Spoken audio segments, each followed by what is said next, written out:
Good evening, everybody. How's everybody doing in chat, if you're here? Well, I guess we'll dive right into the last bit of our Good evening, everybody. Candidate primary. How's everybody doing in chat, if you're here? Primary information. Well, I guess we'll... And, just had to mute myself so I don't hear me talking after the audio check. So, where to start? Well, I think it's a pretty obvious place. Where we left off at North Dakota. Well, North Carolina. Time to move on into the rest of them. Just a reminder, this is going to cover every candidate possible, with the exception of write-ins for the most part. And I'm going to try to present this as unbiased as possible without giving recommendations or endorsements. But I'm sure I won't be able to hide my bias entirely. But, alright, without further ado, let's dive right in. So we'll start off with the great state of North Dakota. So the first candidate here is Katrina Christensen. And obviously she's wanting to have us chip in now and contribute.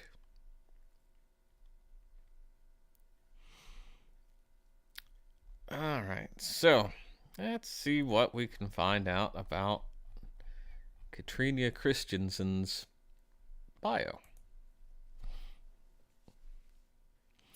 AP, welcome. Well, if you want further ado, I recommend you go over to Timcast IRL, and he will ado you much further.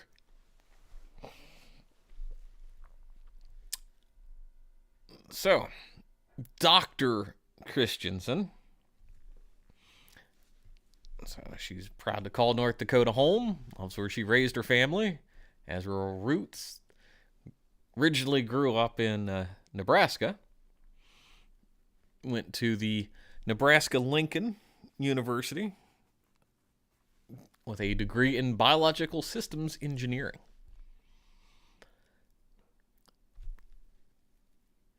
And then she has a, master's degree. It doesn't say from where exactly. Iowa State University. Sheesh. Takes what you would think it'd be kind of nice, but to have that little compact bit of information. But, and she's also focused on sorghum. That's terrible beer as a result.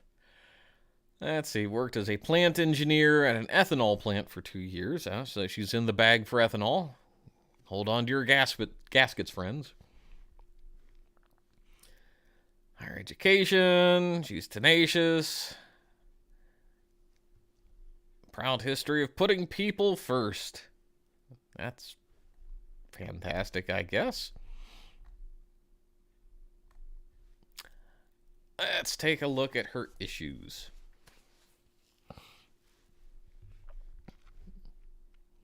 I have to agree, AP. Beanie Man is just a talking head. So, education. Fully believe in public funding education.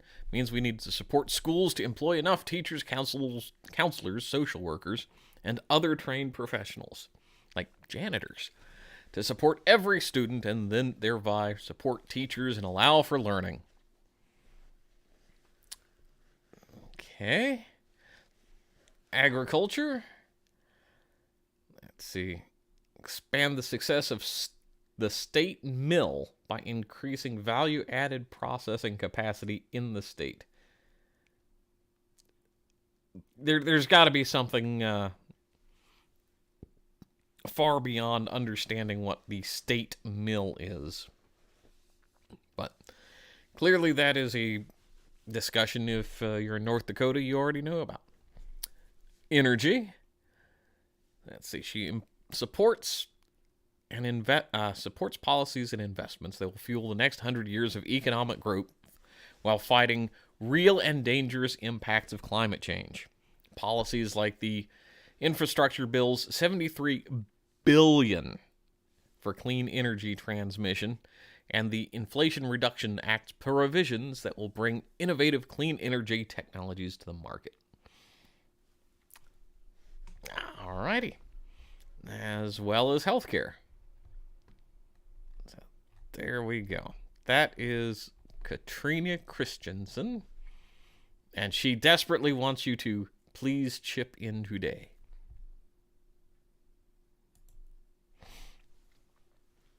So incompetent. Yeah, I definitely have to apologize for being a mumble bum today. Another long one. So, current incumbent John Hoeven, or is it Ho-Even? Don't know. Didn't listen to all the advertising. So,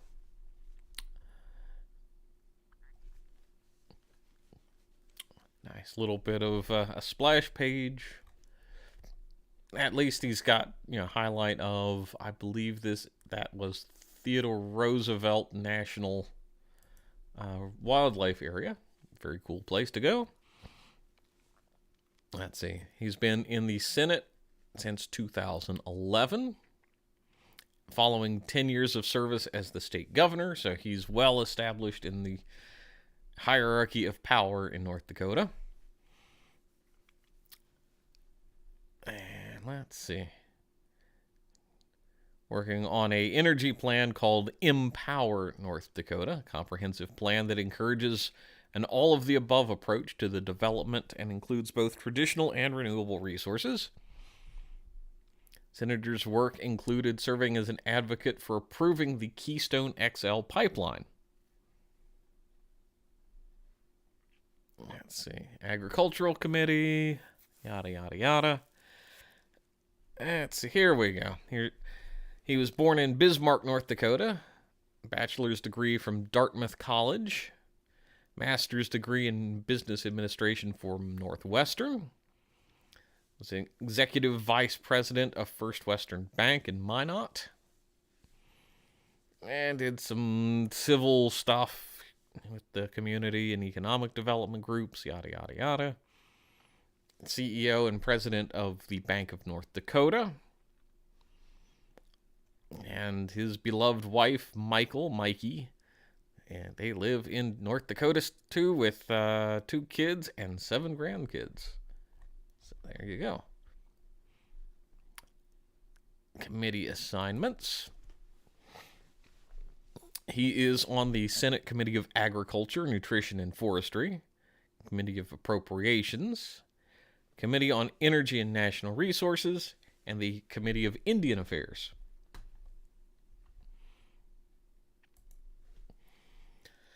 All right. Apparently the Senate schedule is one of the issues. Oddly placed, but I guess that's where you can only put it. So they are agriculture, education, energy, healthcare, Indian affairs, jobs, economy, and fiscal responsibility, national security, public safety and quality of life, transportation, veterans, water infrastructure, and flood protection. Let's see, has served as chairman of the Senate Committee on Indian Affairs, wants to work to empower tribal sovereignty, including areas of economic development, job creation, energy development, natural resource management, improve health and education, public safety, and housing in tribal communities. Well, he's playing to his strengths in that regard, since he's on that committee. And water infrastructure and flood protection. North Dakota has an abundant water resources. It's important that all areas of our state have access to affordable and reliable supply of water. They're carefully managed. These resources will provide tremendous economic and recreational opportunities for residents and visitors. Well-constructed, properly maintained flood protection infrastructure can protect lives, livelihoods, and property in North Dakota. So there we go. ESAP, the U.S. government still calls it Indian Affairs, which is kind of nice considering its long history under that title. And we also have Rick Becker, who's running as an independent, even though he's identified as having been part of the Republican Party in the past. There's a lot of P's for you. Becker earned his BS, his MHS, and his MD from the University of North Dakota. His professional experience include working as a plastic surgeon, completed residencies at University of North Dakota and Wayne State University. So this is the independent candidate in North Dakota. And now we move on to the state I may or may not have intentionally left off of the list, Ohio. So we have Tim Ryan, a relentless advocate for Ohio's working families. Ohioans working harder than ever, they're falling further behind. In the Senate, Tim will fight to raise wages, make healthcare affordable, and revitalize manufacturing.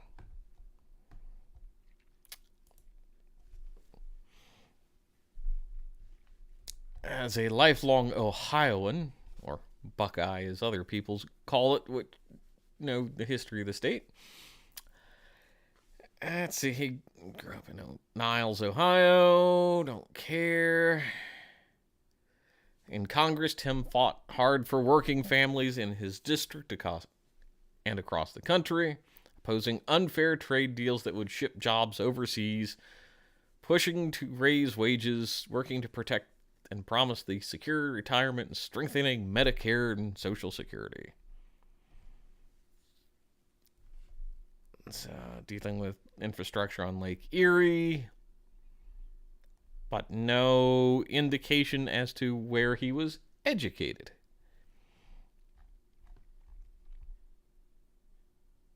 All right. His issues: cutting workers in on the deal. Oh, this should be interesting. Let's see. Most valuable assets, thriving middle class. Yes, we all know this. Here we go. He will continue to fight in the Senate, beginning with the passing of the PRO Act, raising minimum wage to $15 an hour, seeing the devastating impacts of NAFTA on Northeast Ohio. Has constantly taken on both parties to oppose harmful trade policies. Let's see.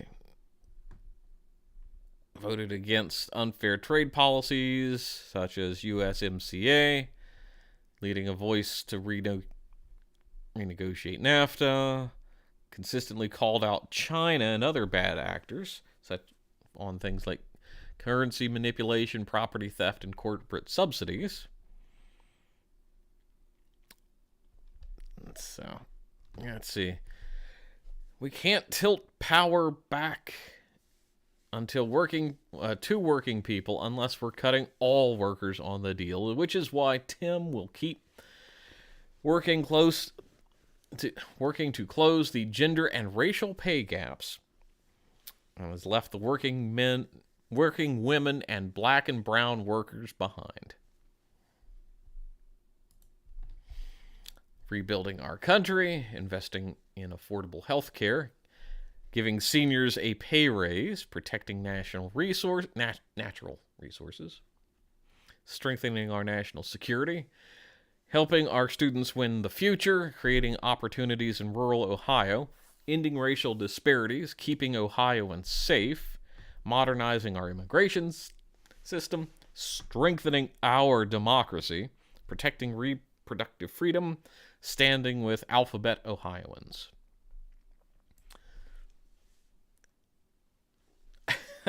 Yeah, yes, you have, AP.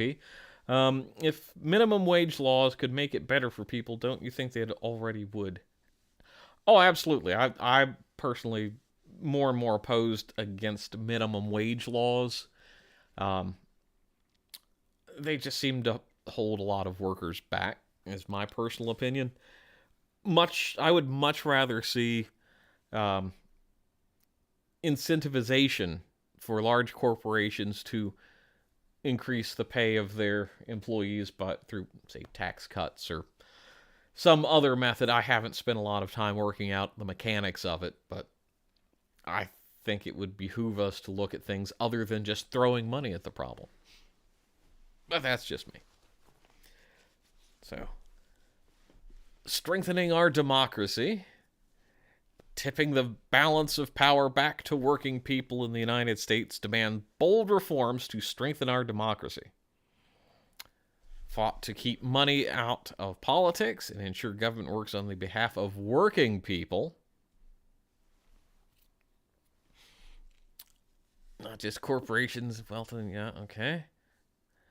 Voted for legislation that rolled back Citizens United, required dark money groups to disclose donors and influence of corporate special interests on our elections. So there you go. Yep, he wants to. Another one that's part of the Voting Rights Act, and calling on the Senate to abolish the filibuster in order to get the job done. Holy shit! No. Nope. That one line right there is dangerous for any politician.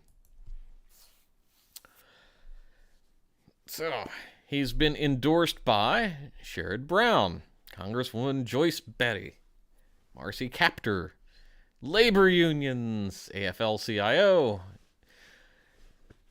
AFSCMA, more the same, Amalgamated Transit Union, American Federation of Government Employees, Association of Flight Attendants, AFL-CIO,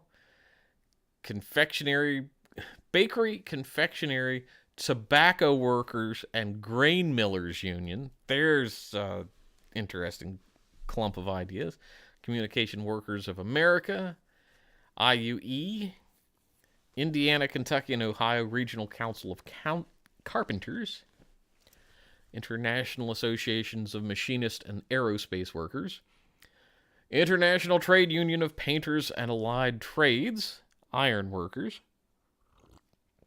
Marine Engineers Beneficial Association, Association of Firefighters, Conference of Teamsters, Education Association, Federation of Teachers, Nurses Association, State Building and Construction Trades Council,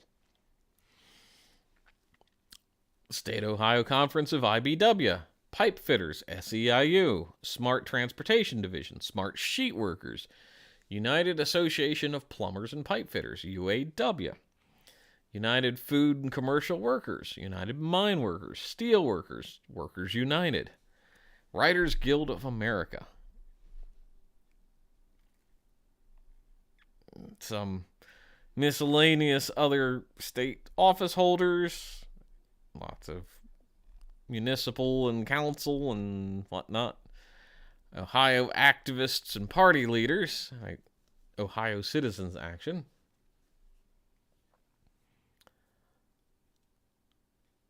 Yep, he was stopped. Let's see, AP. He was stopped on. He was a stopped clock on the Citizens United thing. Decision was fucked up and a half. Yeah, but I'd have to go back and look through it. But of all the legislation that's passed with voter reform, that's kind of my least concern type moment. And then that's nice, Tim Ryan. So that is Tim Ryan for Ohio. And then we have J.D. Vance, who claims to be a political outsider.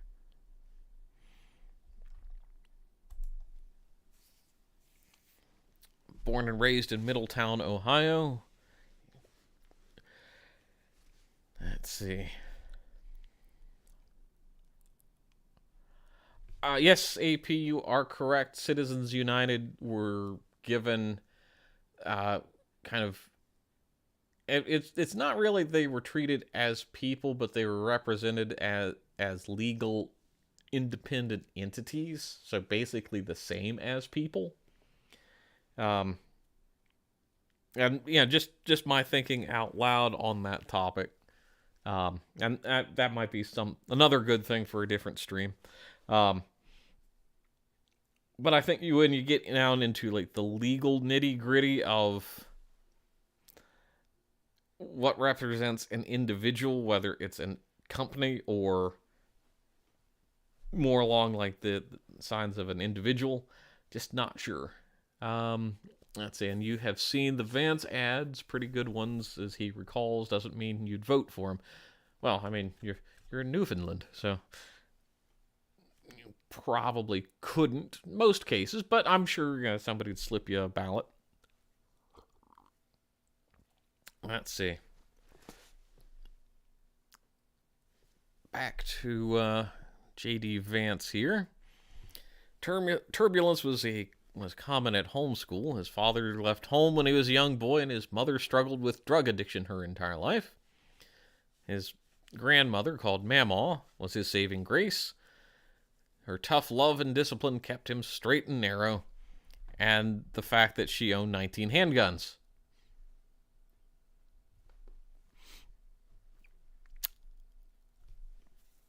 Let's see. He's a veteran of the Iraq War, being a Marine. Went to the Ohio State University. Went to Yale Law School for his law degree. And wrote the book Hillbilly Elegy, which was turned into a movie on Netflix. That's where I also knew him from. Let's see. Start Cincinnati-based job, focused on growing companies. Experiences taught him firsthand that American companies struggle with unfair competition from China and from their own government.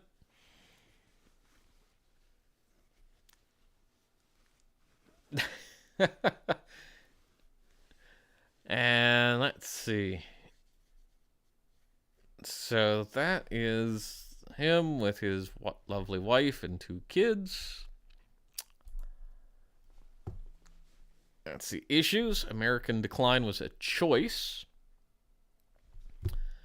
So nearly every person lives as a United States citizen in his hometown. Poverty rate of 15% higher than the national average. Let's see.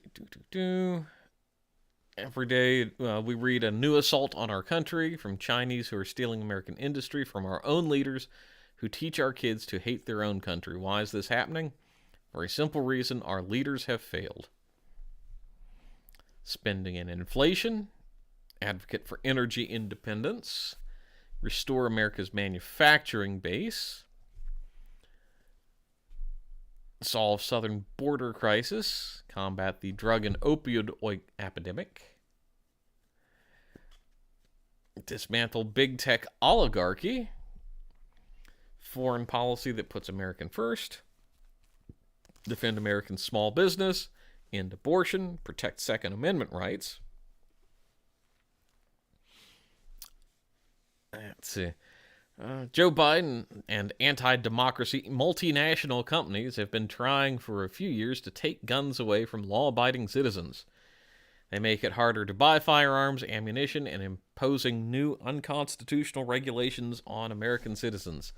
I will fight gun grabbers, whether they're federal bureaucrats enacting regulations or multinational companies punishing people for exercising their rights.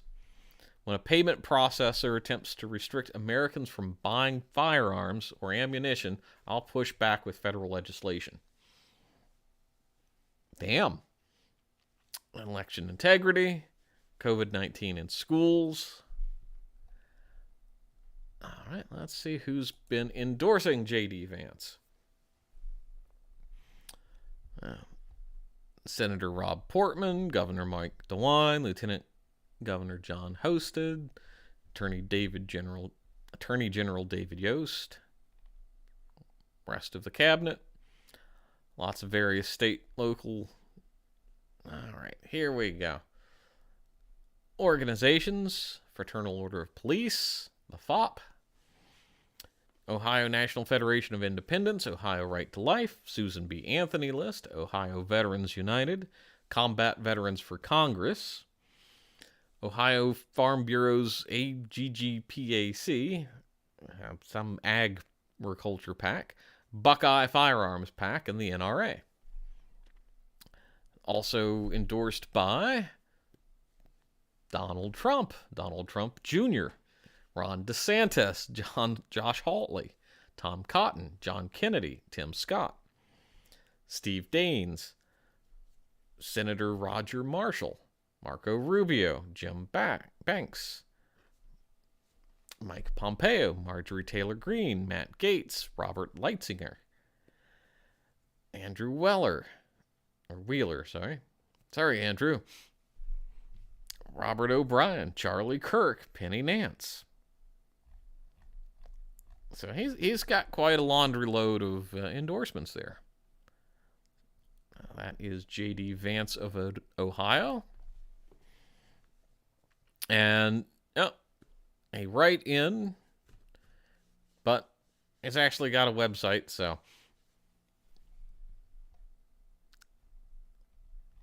let's see. This is Ferris write-in for Senate. Okay, what's his? He wants to abortion must be abolished immediately and totally. The Ferris Doctrine. Stephen Ferris, and write it in. So it's kind of a one topic kind of guy. But there we go. That is Stephen Ferris. Let's see. Seems like the entire bag of deplorables likes him. Yeah, Vance does seem to have a bit of an edge in certain voter bases, it would seem. So this is also LaShondra Tinsley for Senate. She's also a write-in, but I figured since she had a website, I would include her since I included the other fellow. So she's a non-traditional candidate running her campaign a non-traditional way. Well, there we go. Let's see. Black, white, male, female, young, old, all in between nation is currently facing. I will advocate and fight for a variety of issues, including but not limited to foster care system, universal health care, modernizing education, canceling student debt, domestic violence. I assume she means against, but you never know with some of these politicians. People wrongfully convicted, overcharged, weeding out corruption in our justice system. So a lot of the, I guess I would consider them more progressive hot button issues, but at least she's out there trying. Now let's see a little bit about this lady. Okay, AP, I know people hound you on your choice of fonts, but this is just about as bad as well, if you just whitewashed all of your stuff and couldn't read it. Let's see. She's a write-in. Chandra is, from Cleveland. So she's not into the superior Cincinnati, Ohio, Cincinnati chili scene. Let's see. Humble beginnings. She was raised throughout Ohio and Ohio's foster care system. So she knows a lot of the first-hand problems. Let's see. As an adult, she served several days in jail for driving without a license because she couldn't afford to pay her car insurance due to being in an abusive relationship. An addiction to prescription pain medication after having wisdom teeth removed, and survival of 3 domestic violence relationships. One would. Wow, that's definitely not rough. Uh, Decided she would not be a victim. Took control of her life, and I'm really having trouble reading some of this. Sorry. Um, Learned that she could get through with global thought leader Les Brown, not his band of renown, mind. Came. Let's see. Something community action board. I wish I could do this lady more credit, but I just really am having a difficult time reading this font. Just like super thin, you can barely see it, and it's kind of gray. And again, just to try to give her a little more credit here. She was a student at Franklin University and Columbus State Community College, getting a degree in public administration communication. Let's see if she went to the Black Campaign School.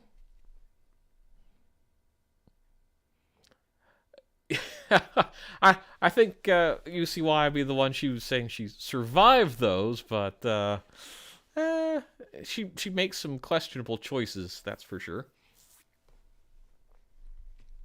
Well, lurk away. It's these are good lurk streams, I would say. So, wait, what's this? Years ago, LaShonda's wisdom teeth were removed. She returned to the doctor's office, and he refused to refill her prescription for pain medication, although she was visibly pained. Friend noticed she was in pain, gave her medication, while Tinsley became addicted. LaShonda overcame that addiction, will use that life experience to help create better legislation and policy around addiction treatment, and to combat racial bias in pain assessment for blacks while ending the lie about blacks being able to tolerate more pain than whites. Okay.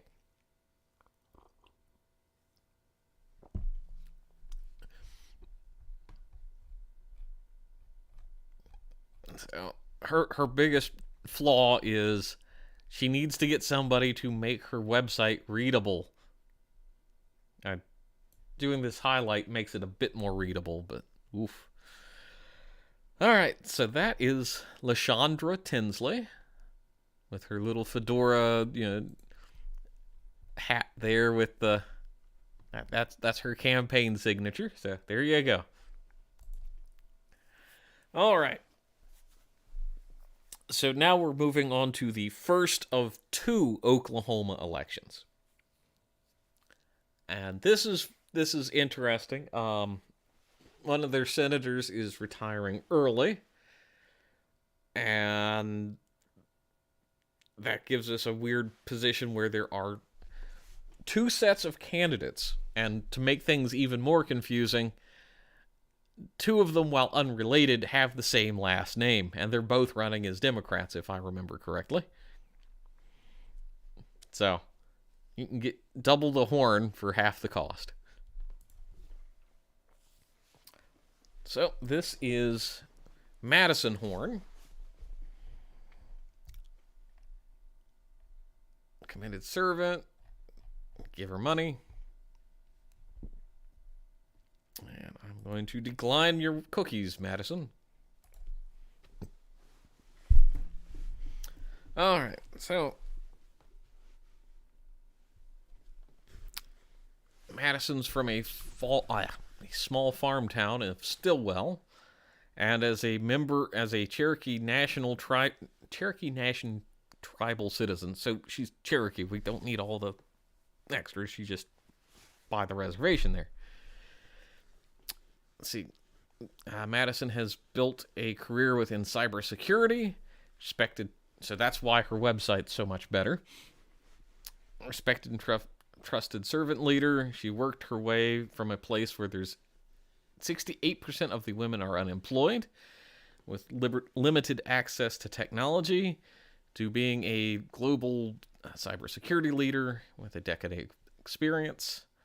She's scrappy, resourceful, and has an approach to leadership that is cultivated over the years of beating the odds. And only 13% of children living in poverty escape it. I don't know if that's nationwide or just within the Cherokee Nation. Don't know. And growing up, she worked multiple jobs, family farm waitressing and tutoring, strong work ethic. No, I actually have to actively read more. All right, well. Let's see. So a lot of cybersecurity. Let's see. Trying to see where she has her educational background, and that's not currently listed.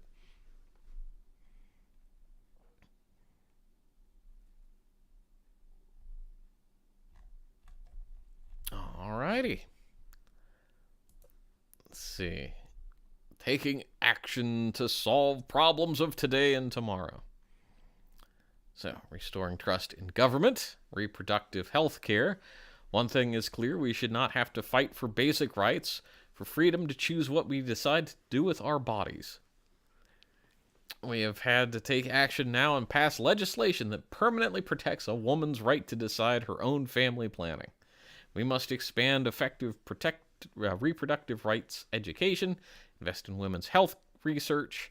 Pivotal moment in history. Our country was made in the country. We have to continue the path. All right. Addressing rising costs. Workforce development.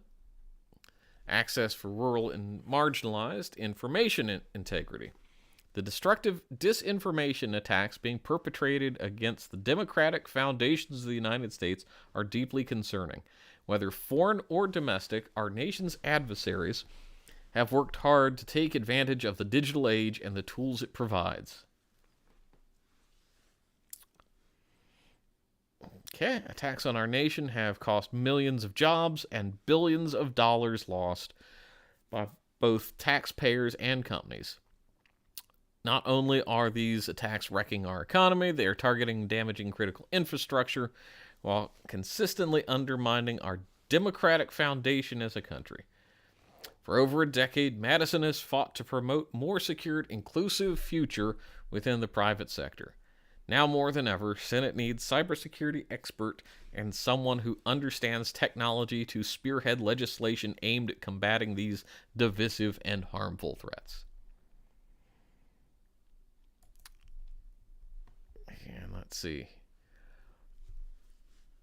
Education for tomorrow, advancing health, civil liberties, voting security, spending accountability, economic development, immigration reform and humanity, bipartisan representation, 21st century representation, tribal affairs, veterans affairs, climate security, and critical infrastructure. Well, let's see what... I've not heard bipartisan affairs by any candidate, so let's see what she has to say. Building bridges and advocating for rural and urban communities to make sure all Oklahomans' voices are heard and engaged through bipartisan coordination. We must all be at the table and heard. Enforce a code of ethics that holds legislators accountable to spread of harmful rhetoric and disinformation. Reestablish focus on solving problems versus focusing on scoring political points or winning the next election. Fair point. Reduce political infighting causing dysfunction and inaction of in-passing legislation. Hard to disagree. Promote leadership focused on being public servant versus a new standard of leading with ego and self-interest.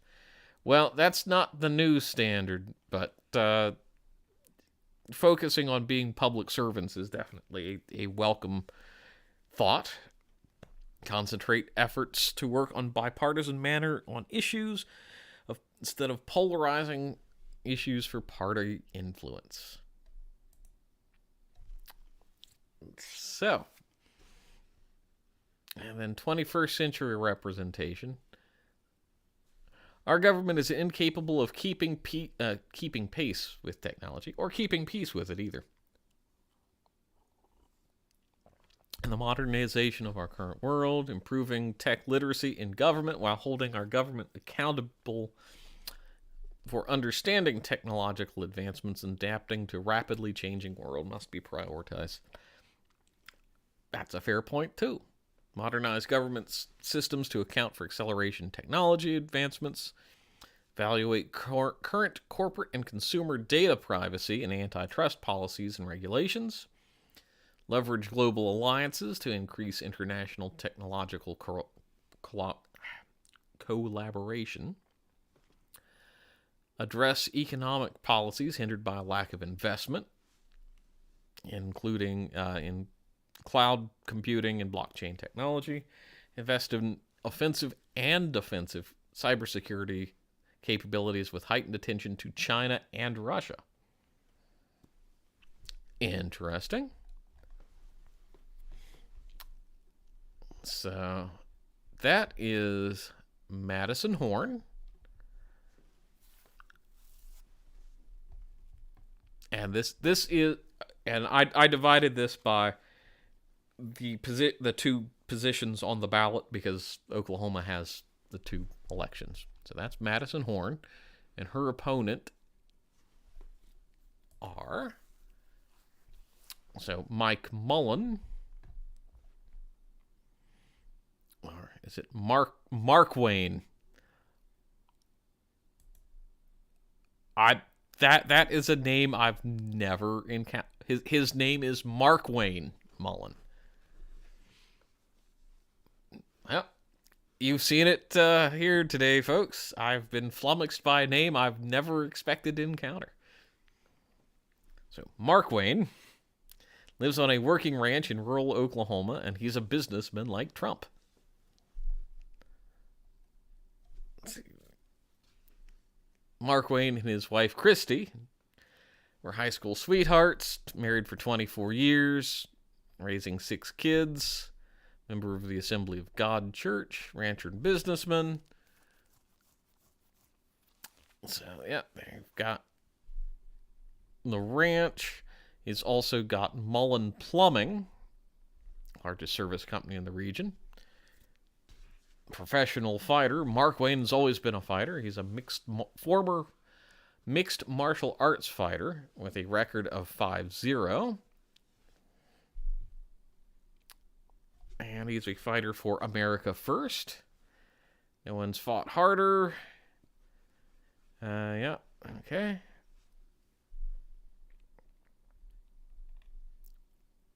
At least he knows how to ride a horse. So that's meet him. And let's take no mention of his education that I've been able to cull. But I'm assuming he's a practical man. So let's take a look at his issues. Well, there we go. There's something. It's like, all right, he's not afraid to show where he stands, especially with the Gadsden flag there. So Markwayne Mullen is fighting radical left's attacks on our way of life. Ever back down from liberal elites on fighting the Biden agenda, advance Trump's agenda, make America energy independent, demand election integrity, combat Biden's inflation, protect the rights of the unborn, defend the Second Amendment, restore law and order, and build Trump's wall to secure our border. All right. Let's see if there's anything else here. So it looks like, well, he was endorsed by Trump as well. And that is all we really have for Markwayne Mullen.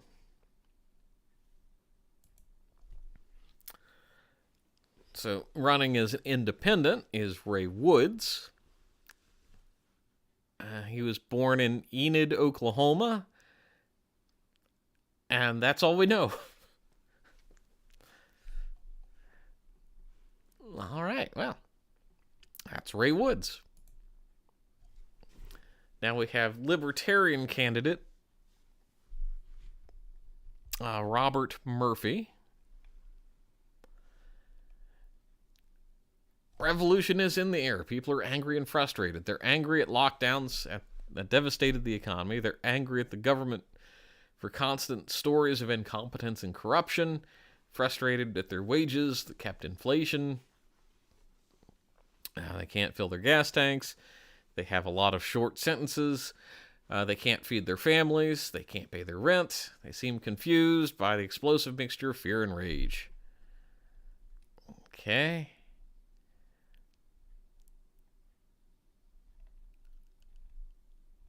So that is Robert Murphy for Senate.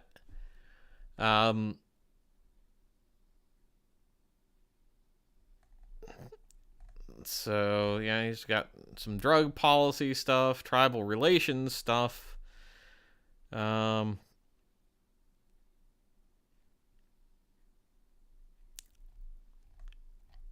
think this fellow is has kind of a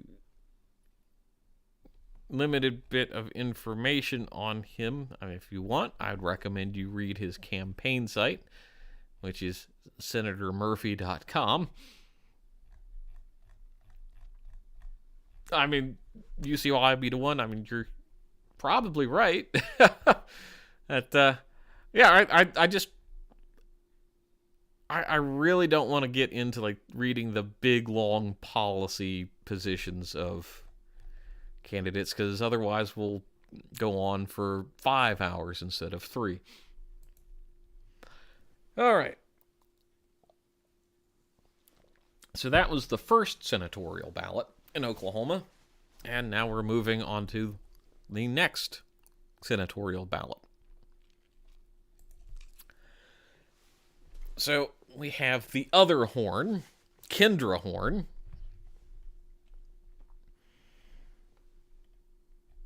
And let's meet Kendra. Born and raised in Kikshasa, 5th generation Oklahoman.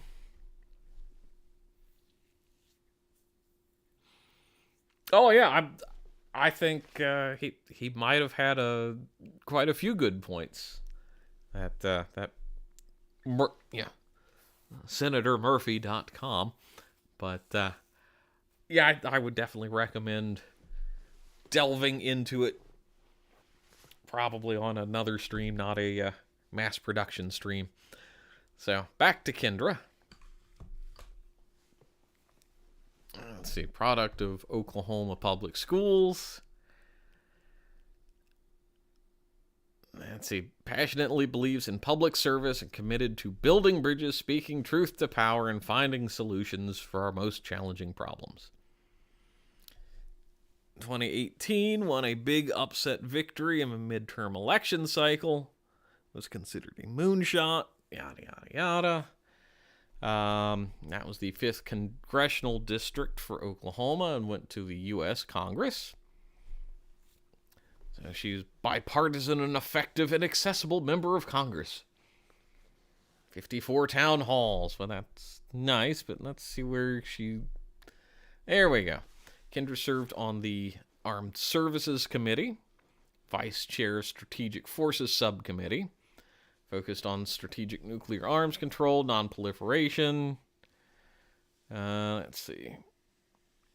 Tenants Bill of Rights, Military Homes Act, National Defense Authorization Act of 2019 and 2020. Chair of the Space and Aeronautics Subcommittee for the Science and Space Technology Committee. Let's see, she's... She has a Bachelor of Arts of Political Science from the University of Tulsa, a Juris Doctorate from SMU Dedman Law in Dallas, Texas.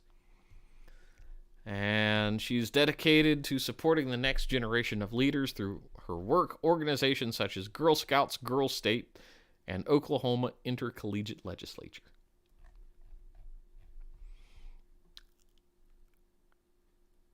And that's it. That is all we have. We don't have her issues. We don't have endorsements. So, well, in that case, we're moving right along. So now we have James Lankford, who I believe is an incumbent. So, yep, Lankford, strong conservative leader, committed to God, family, and the Constitution, elected to the Senate in 2014, worked diligently for all Oklahomans, studying each issue and its direct impact on family and people. All right, so get into his biography.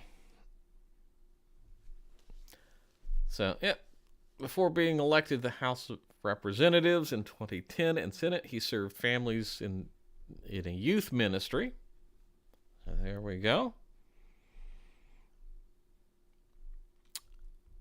Let's see, proud conservative, earned respect of his colleagues on both sides of the aisle. Been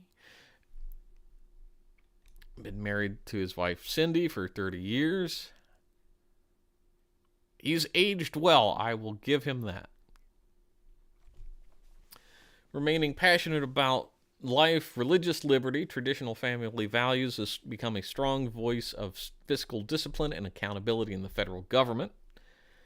Fights regulations that are suffocating businesses and weakening the economy. His family all have nice noses, except for the dog. That's a little bit too big.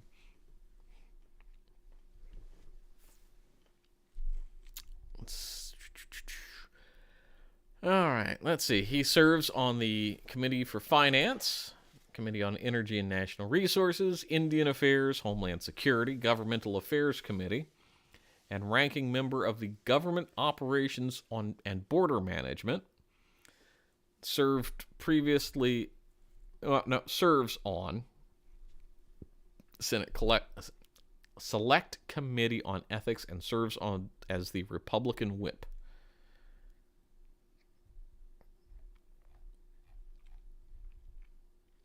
All right. Issues: agriculture, border security, climate change, debt, education, energy, faith, foreign policy, government waste, gun rights, human rights, life, national security, poverty, regulations, state rights and regulations.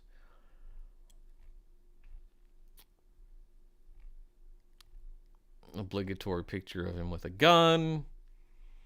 There's no questions the Earth's climate is changing, and over millennia of the Earth's existence has changed dramatically. No climate model has been able to determine exactly what human effects of its activity are on our environment, but there's little doubt human activity has some effect. Okay. Government waste, regulations, national security. I want to get to... Yeah, I guess they're not really going into the state regulations very much. I was hoping to get into that one. That stood out as something unique.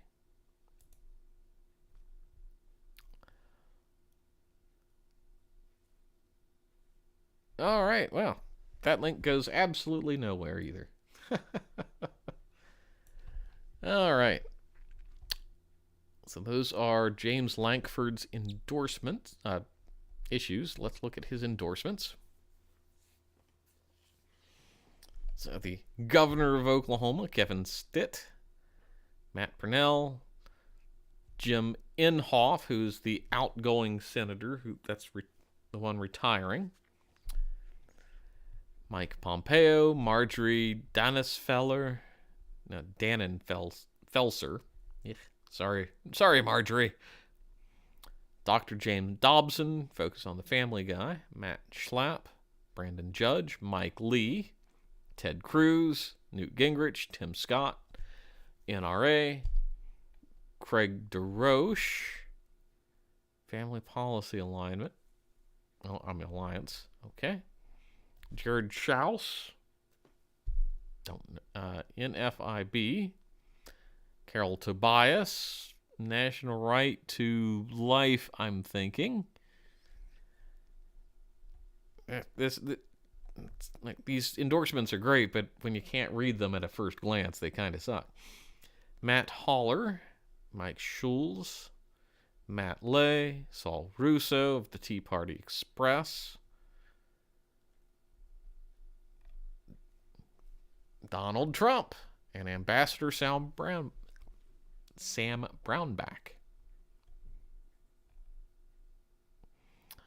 And then a whole hell of a lot of members of the Oklahoma State Senate and State House.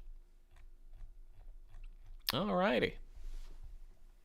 So that is James Lankford, incumbent. And then we have Michael L. Delaney. He's also running for Senate as independent. He's on the ballot, not a write-in. Time to demand a debate for the 2020 Oklahoma Senate election. I have to agree with him on that. Let's see, is there?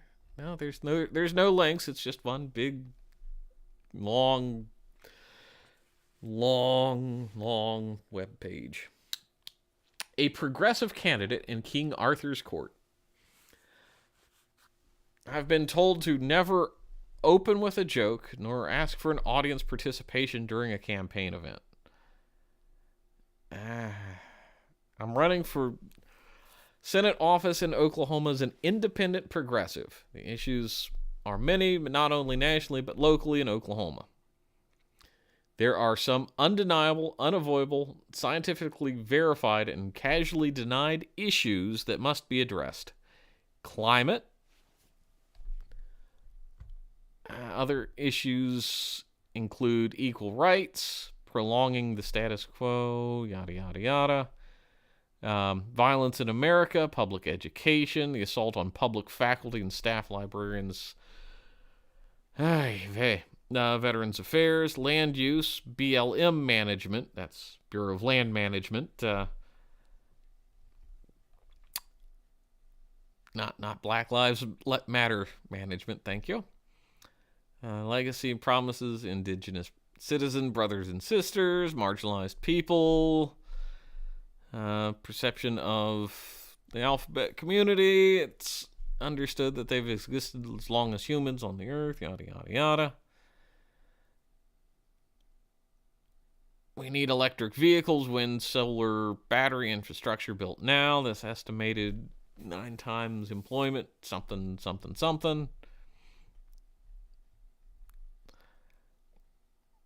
So he's got questions that he's received. All right, I'll try to hit some of the highlights. What's the role of government in protecting public health and welfare? Individuals able to safely and securely access sensitive medical procedures without interference from the state. About the election process. He wants ranked choice voting. Oh, you betcha, YCB to 1. Sometimes I culturally appropriate phrases from other languages. It's fun that way. More voting, yada, yada, yada. Many Oklahomans experience racial discrimination on the basis of race, ethnicity, religion, gender, and other factors. Make what you will of it, UCY, be the 1.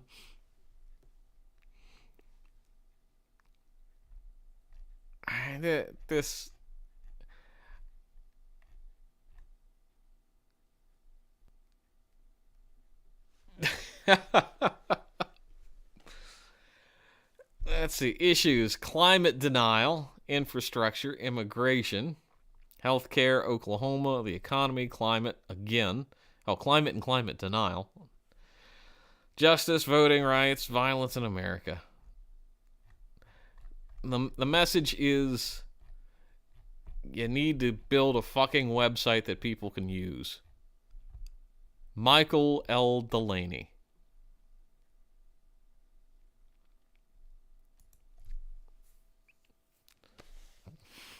Oh, I know you are, or you see why I be the one, but I like playing the game. When you sound oblivious, it makes it funnier. That's always my philosophy.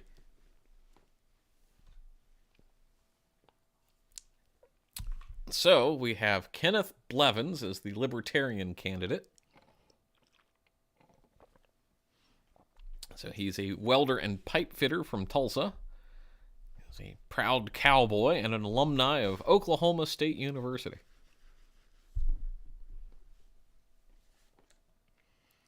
Let's see. Contributed to OSU, not the Ohio State University. Degree in athletic training.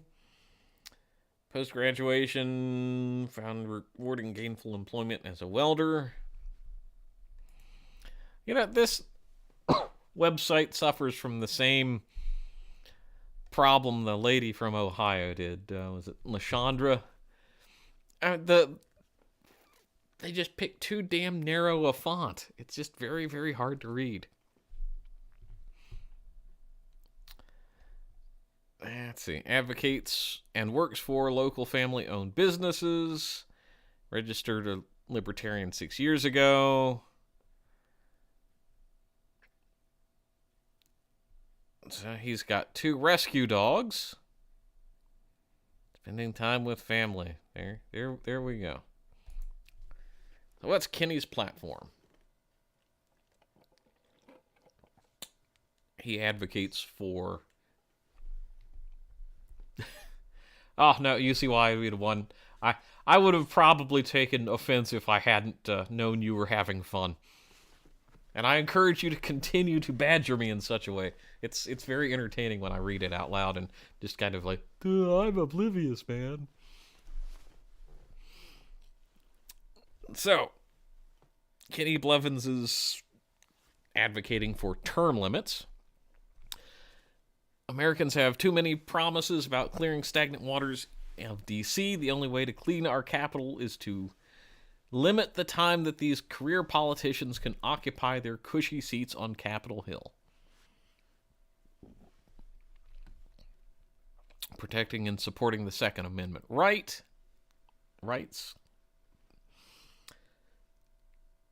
Yep. Limit frivolous government spending. Deschedule marijuana. Government transparency. Veterans and service members.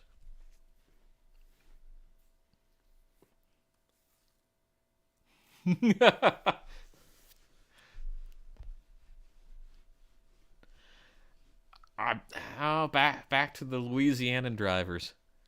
I mean, I think that would definitely go with frivolous government spending.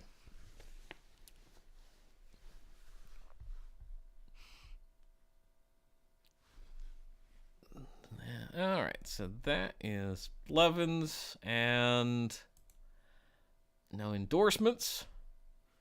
Yes, Kenneth Blevins for Oklahoma Senate. All right. Now we're getting into one of the wilder states, as you know, as far as candidates. So yeah, we're going to Oregon, or Oregon, or Oregon, depending on where you want to really offend the local sensibilities. If I remember, if I recall correctly, here, you know, so Oregon, Vermont, and Washington State are kind of wild.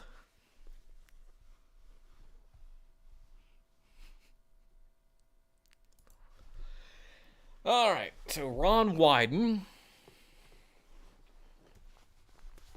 Well, let's meet Ron. Hi, Ron. Ron is known for his strong, effective leadership on issues that matter to Oregonians, and for his accessibility to the public. Every single year, he holds a town hall meeting in each of the 36 counties. Considering how big those counties are, I wonder what the draw is. Ron was elected to the U.S. Senate in 1996. After serving in the House of Representatives, he holds Senate seat once held by his late mentor, Wayne Morris. Okay. He played basketball. Well, see, that puts him right out as far as I'm concerned. Let's see. Played basketball at UC Santa Barbara before transferring to Stanford, completed an undergraduate degree, got his law degree from University of Oregon. After law school, he taught gerontology and co-founder of the Oregon chapter of the Gray Panthers, an advocacy group for the elderly. So they had gray berets and terrorized the local police force with their Gray Panther activities. Let's see. Was a member of the Oregon Board of Examiners of Nursing and Home Administration, was elected to the House of Representatives in 1980, and served until his election to the Senate in 1996. Lives in Portland, married to Nancy, and they have 5 kids. So he's a lifelong politician, essentially. Oh, look at his firsts. These aren't telling me what committees you're on, so I don't care. Issues. So his issues are jobs and economy, healthcare, equality, climate crisis, protecting your privacy, seniors, veterans, America's place in the world. Protecting America's privacy, forefront to shut down the NSA's warrantless surveillance programs, protect the rights of law-abiding Americans. Ron believes strongly in your right to privacy, has never been afraid to go toe-to-toe with federal agencies. Was one of the first to sound the alarm for the government's abuse of the Patriot Act to surveil millions of law-abiding Americans.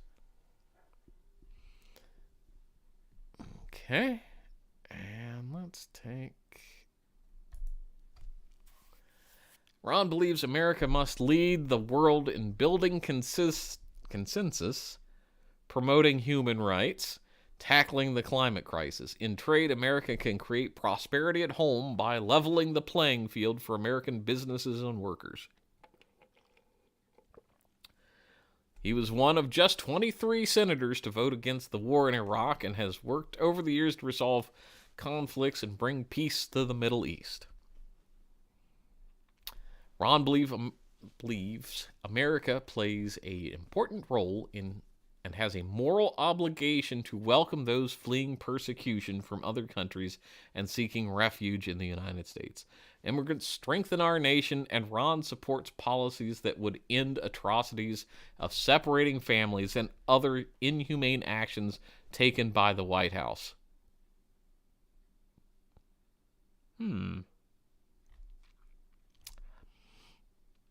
This is his 2022 campaign website.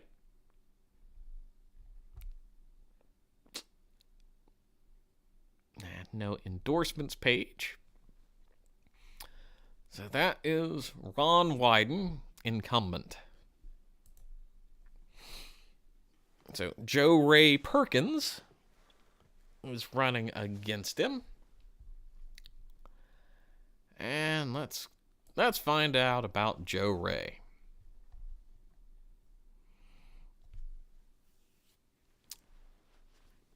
As your senator, I would vote on bills that are 100% constitutional. This means a bill clearly within the duties defined in Article 1, Section 8 of the U.S. Constitution. If not, I'm required to vote no.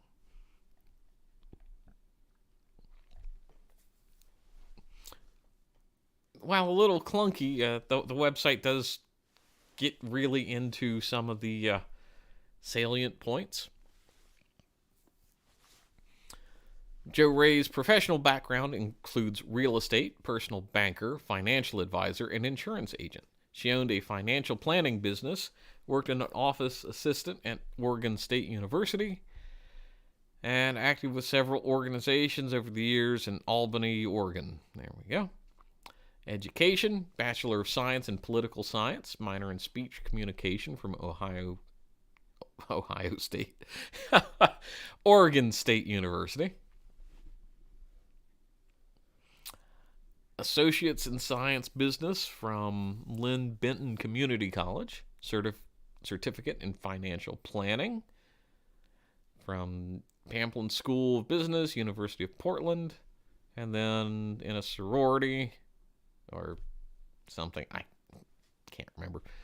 The sightseeing, designing jewelry. That's nice. And I think I'd rather have a senator designing jewelry and gardening rather than going out and getting drunk and hobnobbing at various parties in Washington, D.C.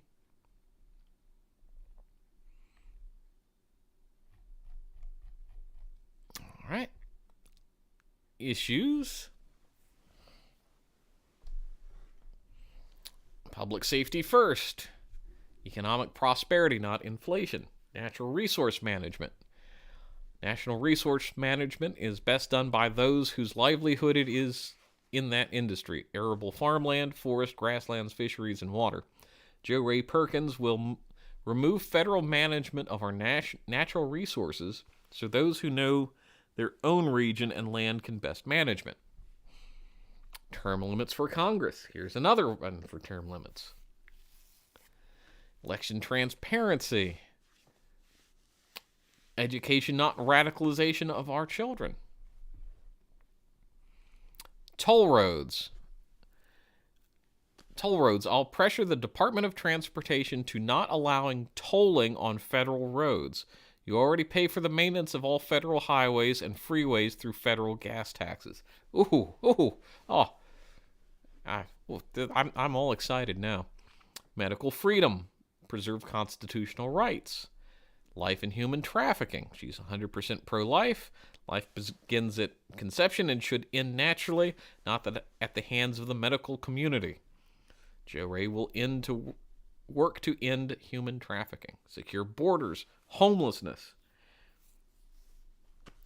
Homelessness is a problem in Oregon, become exponentially worse since Biden has been in office. The current administration allowed tyranny in the streets of Portland for over 100 days in a row, to the point of kicking police out of their own precinct. Murder is up 83%, which some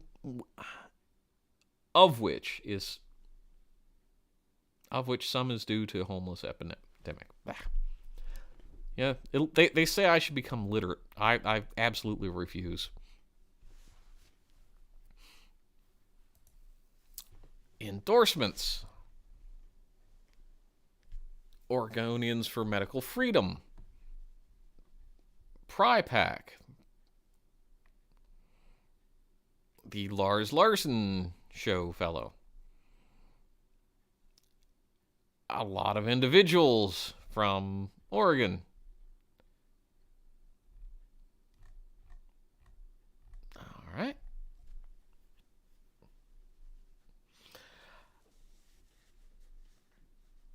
Yes, AP, it definitely was a problem before Biden, but I like the way it was framed.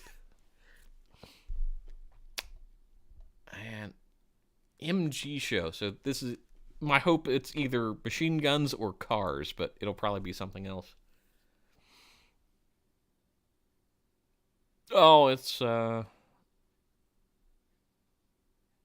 have no idea. No idea. Alrighty, so that is Jo Rae Perkins for Senate.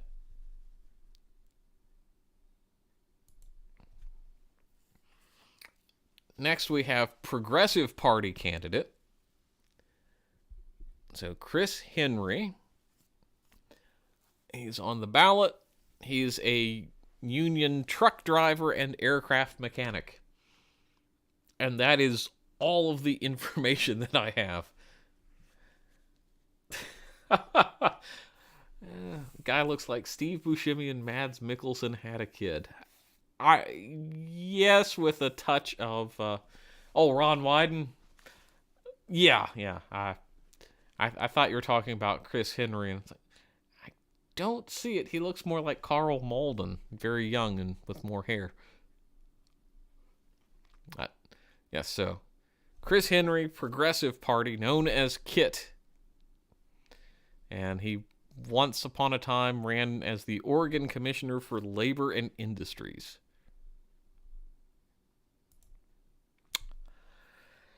So this is Dan Pulju for Senate. And this is him. Click or tap for bio. Here we go. He was born a poor hippie child in Washington, D.C. suburbs.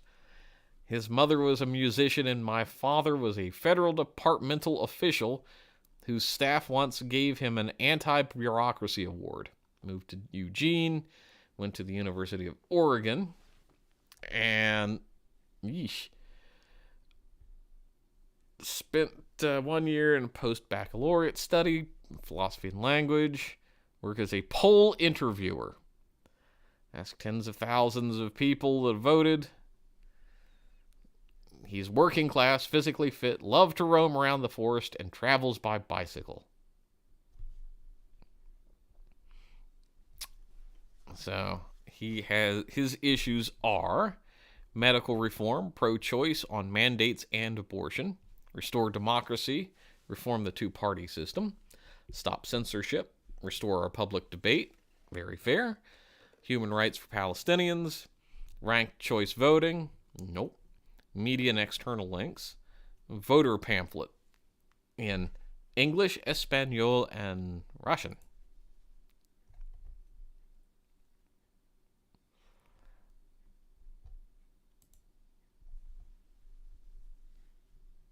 And his pamphlet doesn't work in English. So, there we go. That is Dan Pulju for Senate. Or Pulhu, I'm just not sure. So, now we're moving into Pennsylvania. State with terrible roads but slightly better drivers.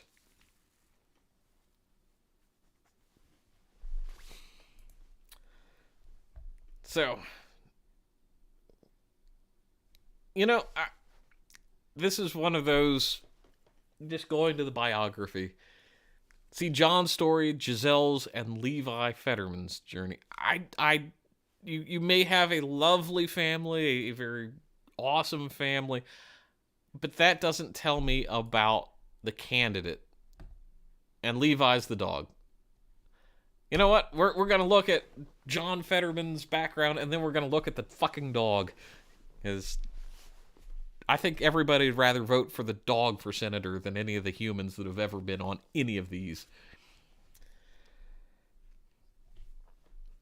So John came to Braddock to start his GED, became a mayor, worked for 13 years in the once booming steel town back from collapse. He was lieutenant governor, transformed the position into a bully pulpit for criminal justice reform, fought to free wrongfully convicted and give second chance to deserving long-term inmates, championed the cause of legalizing marijuana, and went on a historic tour of all 67 counties.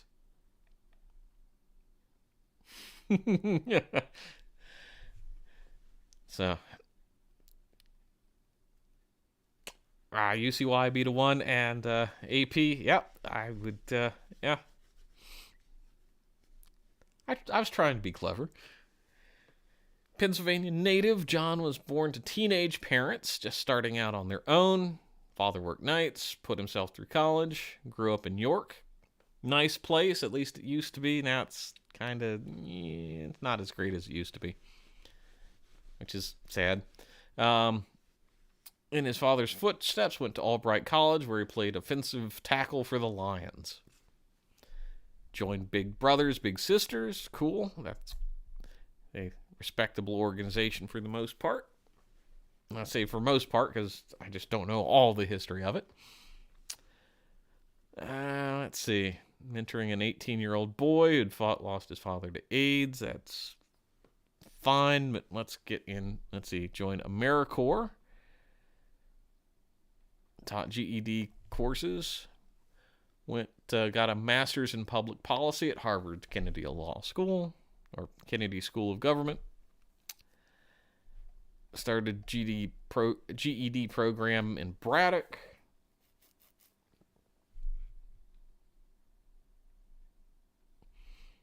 I mean, good for him. Fought for causes. Yada, yada, yada.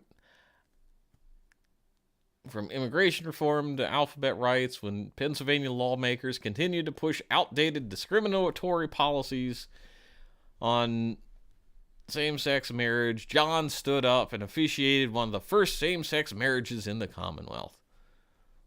Wanted to build a 4-lane interstate highway through Braddock, and more than 80% black had already suffered significantly high asthma rates. Okay. 2016, decided to run for the Senate. Lost primary, yada, yada, yada.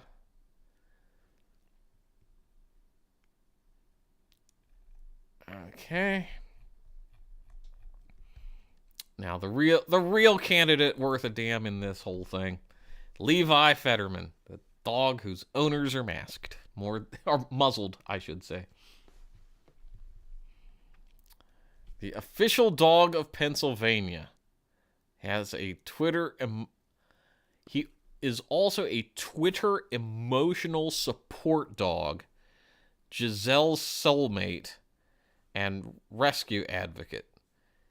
We think Levi is 4 years old. He's a chain dog and rescued to the great people at Foster Farm.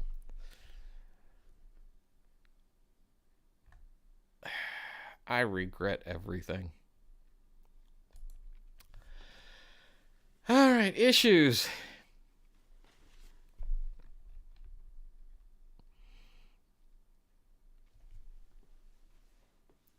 Preparing the next generation, keeping our promises to veterans.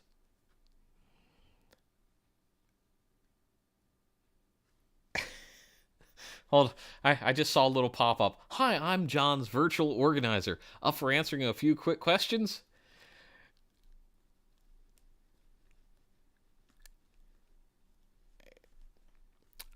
I mean, I want to meme on this so hard. I'm trying to be fair and impartial. We'll take a look at that, and we might do that at the end of the stream. Alright, so preparing the next generation, keeping promises to veterans, investing in rural communities, respecting our seniors, safeguarding our democracy, delivering criminal justice reform, building a humane, safe, and secure immigration system, protecting women's reproductive freedom, guaranteeing health care, legalizing cannabis, securing alphabet rights, taking on crime, fighting inflation and lowering costs, promoting American energy plus building a clean energy future, supporting workers, the union way of life, maintaining smart global leadership. Oh, this I gotta see.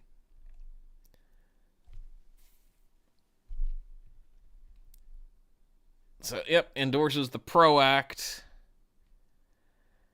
Yeah, protect and expand workers' rights to organize. Collectively bargain. Wants a $15 an hour minimum wage.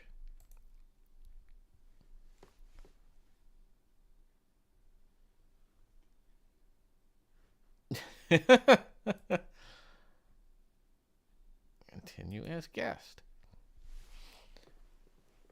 All right. We'll come back to the in a bit.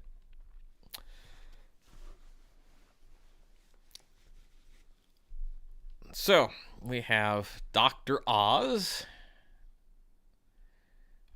And let's see. I don't really care so much why he's running. I know he's running. Let's just find out about him. So, Emmy awarding Dr. Oz show, attending physician at New York Presbyterian Columbia Medical Center, professor emeritus at Columbia, performed thousands of heart operations, yada, yada, yada. Okay.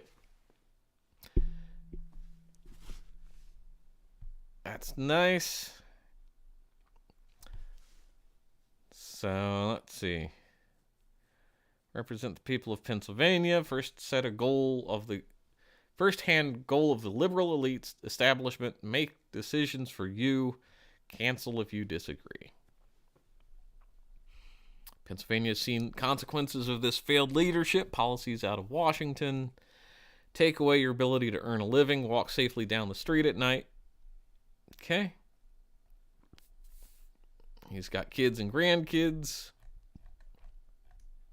I guess because he's such a large public figure, he's counting on you to read his books. Okay, I'm really tired of the pop-ups here. All right, so emergent energy independence, COVID-19 response, grow our economy, restore our service, stop illegal immigration, fix healthcare, protect innocent life, improve education, support veterans, get tough on China, the Second Amendment, law enforcement, Pennsylvania first, secure elections, small business, free speech, and Israel. Let's see what he says about getting tough on China with another damn pop-up. And very hard to read font. Dr. Oz believes the United States has failed to respond to the global Chinese threat. Every year, we see more and more companies ship American jobs overseas while failing to stand up to China as they steal our intellectual property and manipulate their currency. Dr. Oz believes there needs to be a focus on creating jobs here in America and rebuilding our supply chain. Better response to the crises like COVID without relying on the Chinese for everything from PPE to other critical infrastructure.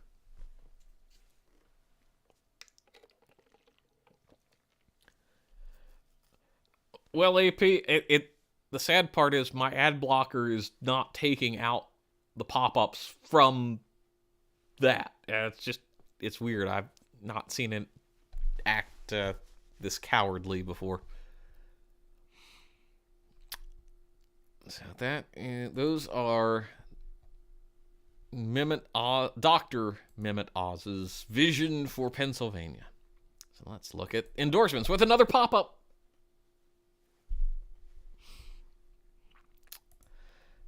So, he's been endorsed by Donald Trump, Rick Perry, Sean Hannity, John Fredericks, Ted Nugent, J.D. Vance, Kimberly Guilfoyle, Lloyd Smucker, because with a name like Smucker, you have to be endorsed, Fred Keller, Mike Reagan,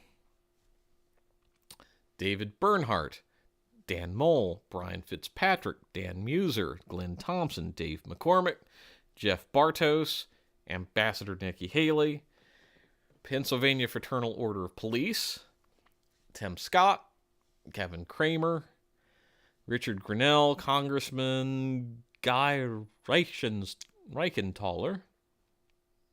He showed up somewhere else before. Harold Hamm, Robert Keck. Yes, UCY Beta 1, the Jelly People, or Strawberry Preserves. Secretary of Interior, Ryan Zinke, or probably just Zink, but Zinke sounds more fun. Sean Reyes, Republican Jewish Coalition, Scott Perry, John Joyce, Mike Kelly, Carla Sands, and Pennsylvania State Treasurer Stacey Garrity. Yes, Rob Keck, not just any Keck. All right, so that is Dr. Mehmet Oz running for Senate. Then we have Quincy McGee for Senate. And he is an independent. He was elected as elections inspector for the city of Philadelphia. All right.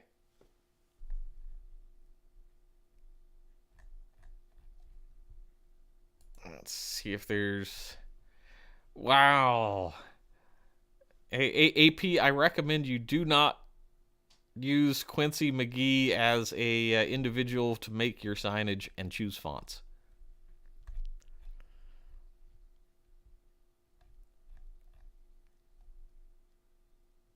So, yes, this is...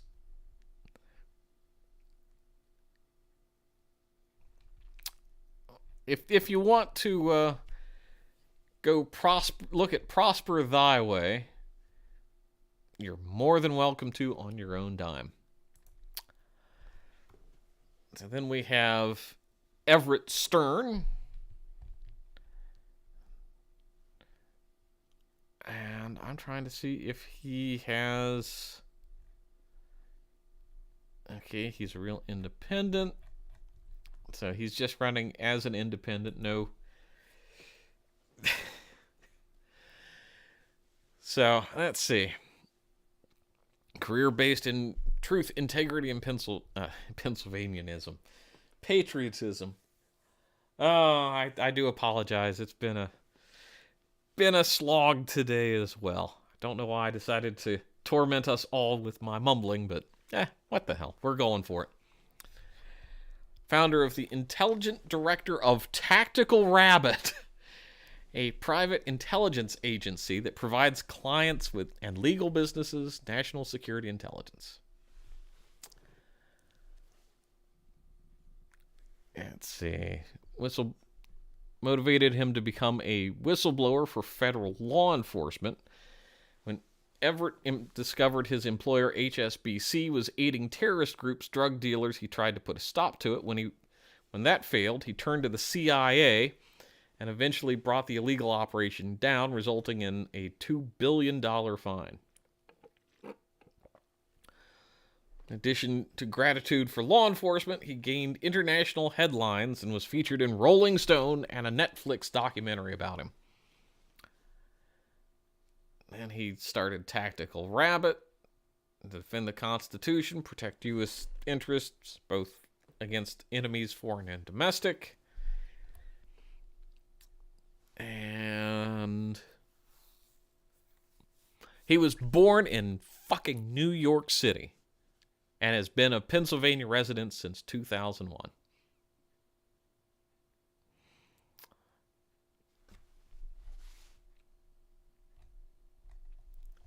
I mean, I'm making a note. I need to go and put this in my predictions one.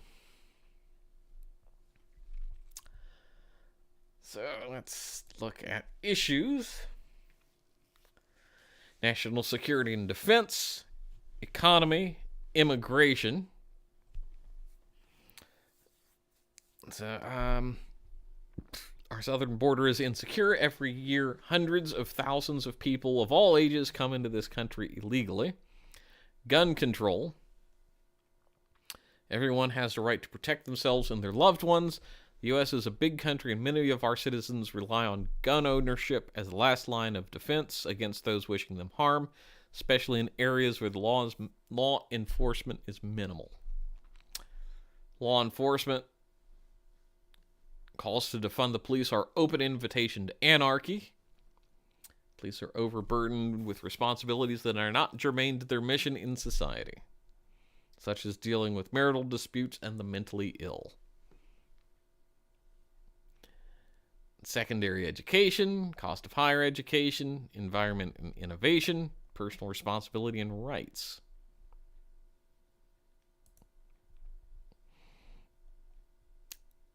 Let's see, personal responsibility and rights.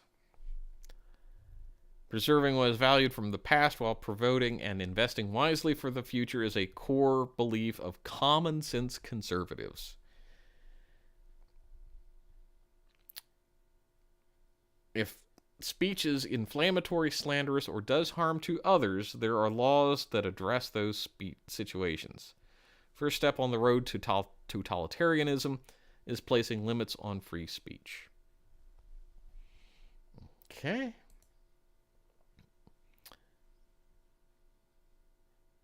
And his speech tab gives us the fact that he's given no speeches. All right. So that is Everett Stern of Tactical Rabbit.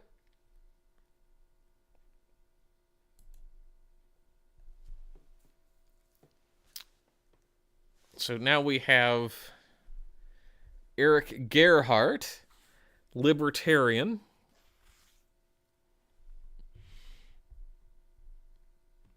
And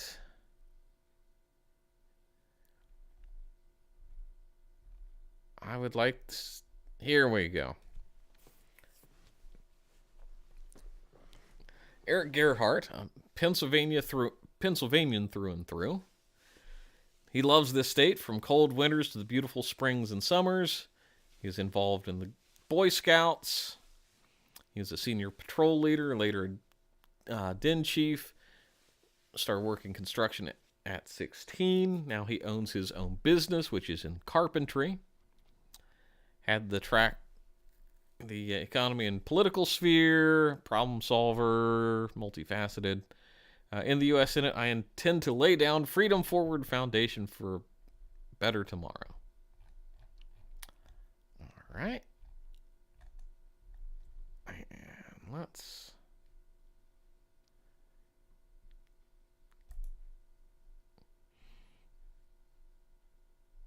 All right, his main focuses are jobs in the economy, social injustice and police reform, war on drugs, and abortion.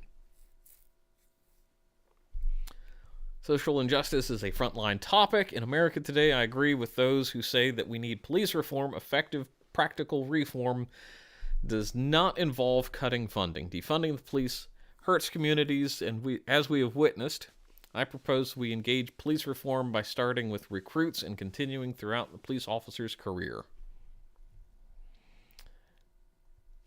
At the police academy, I propose training recruits in jiu-jitsu, specifically as a means of subduing subjects with little brutality as possible. This will minimize using deadly force. Further, I would like to see recruits complete community service credits before graduation.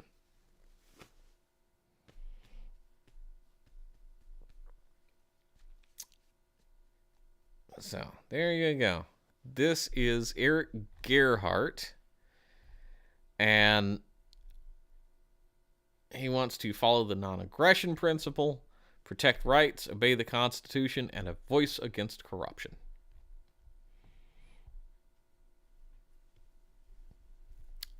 All right. Let's see who we have next. So we have Ronald Johnson.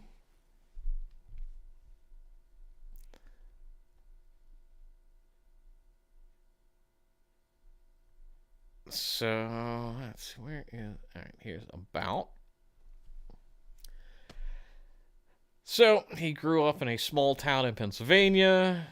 His father passed away when he was 7. Let's see, steel mills. Joined the Naval Reserve. And then he transferred to the Army. When he was 17, he volunteered to fight and die for his country, which almost did. Stint in the Navy, transferred to the Army, took Germany, became disabled in 91.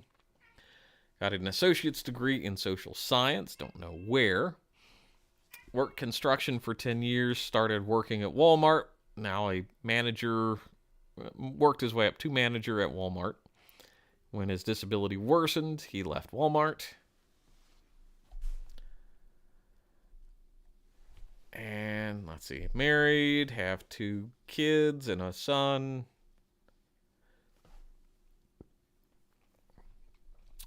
Time to get rhino Republicans and bring in people who will truly fight for our great nation of ours.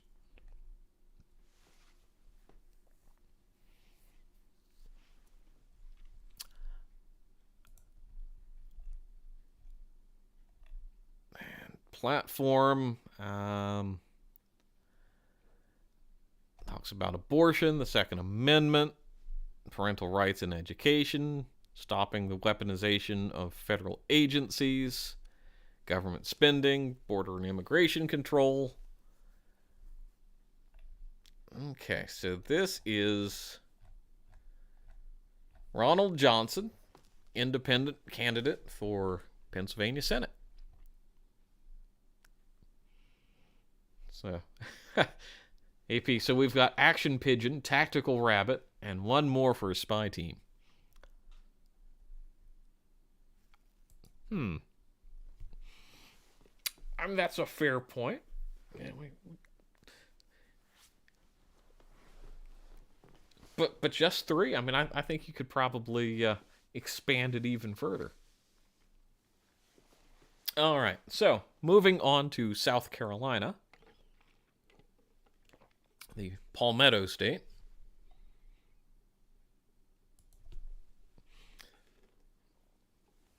So we have Crystal Matthews. And so better website so far. Let's find out about Crystal. So she ran for her first office in 2018 without knowing anyone in politics. And she knew that she wanted to represent working folks that may not have been groomed or versed in politics and were very much frustrated with the political climate. Matthews believes young adults, minorities, women, working families are the backbone of the state. She is inspired to run for the office because she believes that people who look like her and come from backgrounds like hers are often affected most and heard the least. And poor and rural? All right, let's take a look at Crystal's issues. Immigration, credit score reform, women's rights, environmental justice, weapons reform, education, community violence.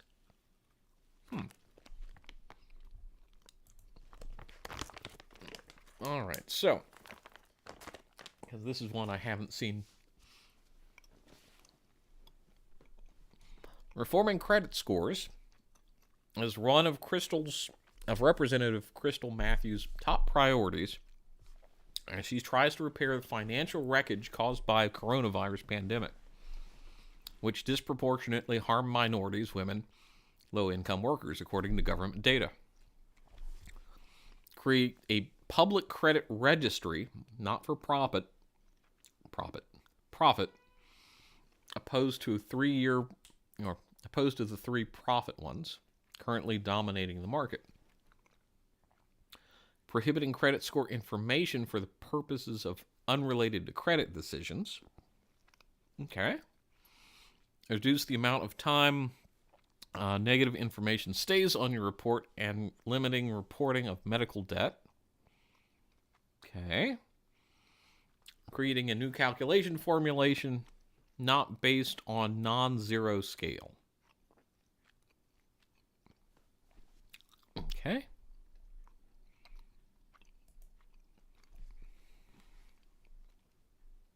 Weapons reform. Require safe and secure gun storage with enhanced penalty for firearms left out around children. Mandatory reporting for lost or stolen weapons, background checks, also to address closing the Charleston and boyfriend loopholes. I've never heard of the boyfriend loophole, but okay.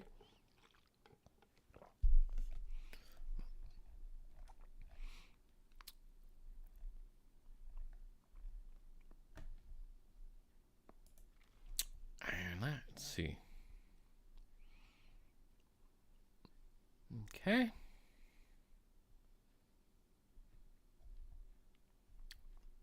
So that wraps up Crystal Matthews. And she is running against Tim Scott, incumbent.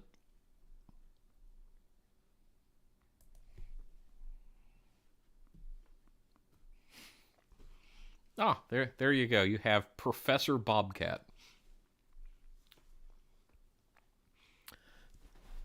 So, Tim grew up in poverty in a single-parent household in North Charleston.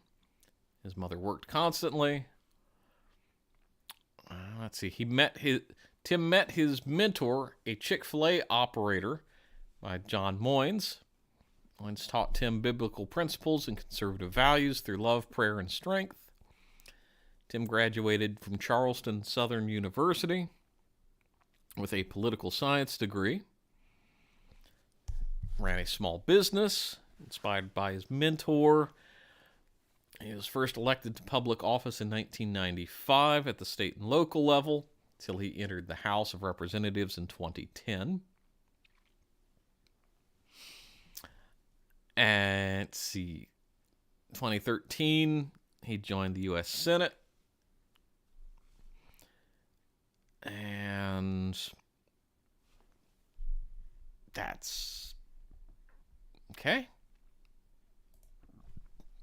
So, issues: school choice, opportunity zones, protecting American workers, getting our fiscal house in order, protecting life, and the Second Amendment.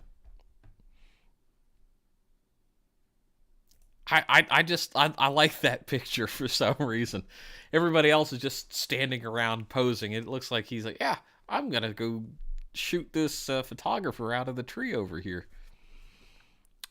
Tim believes Second Amendment is fundamental to ensuring freedom and democracy and should not be infringed. All right. And a nice brief website with a pop-up for incumbent Senator Tim Scott. I was hoping that there would be some endorsements, but that's how it goes. So, also in South Carolina, you have an independent Larry Adams Jr. running. No information. The Independent American Party candidate, Jesse Harper, has no information. All right. Well, that was nice and quick. So moving on to South Dakota, the so-called the Mount Rushmore state. So there's a lot more than just Rushmore. Ha.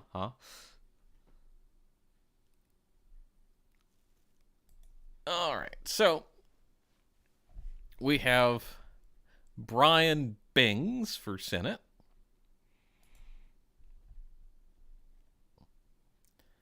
Meet Brian Bing's Big Bold Bunch. Consonants. Why? Brian Bings grew up in a working class family in northern Iowa. His father was a union machinist.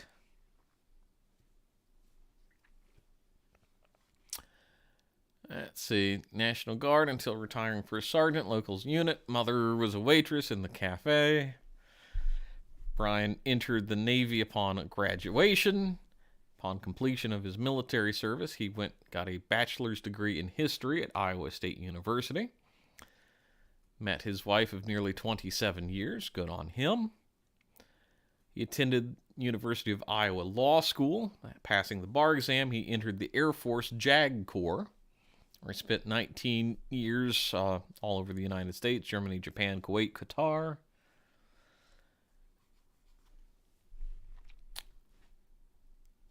Let's see, during his Air Force career, took night classes to get a master's degree in history at Louisiana Tech.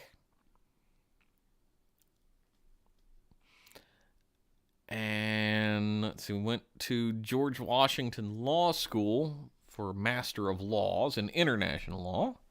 Taught at Air Force Academy, NATO School, Obermangau. Who cares? International Institute Humanitarian Law at San Remo. 2016, he retired from the Air Force, went to South Dakota. Assistant Professor of Criminal Justice at Northern State University. And all right. So, let's see. Although Americans are dangerously polarized today, he continues to believe that democracy is the best answer to the problem our country faces. Okay.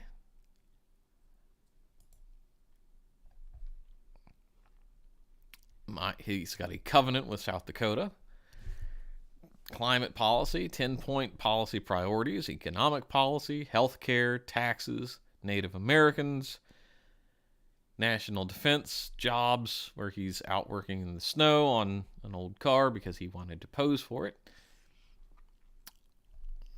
And I guess we need to look at his 10-point policy.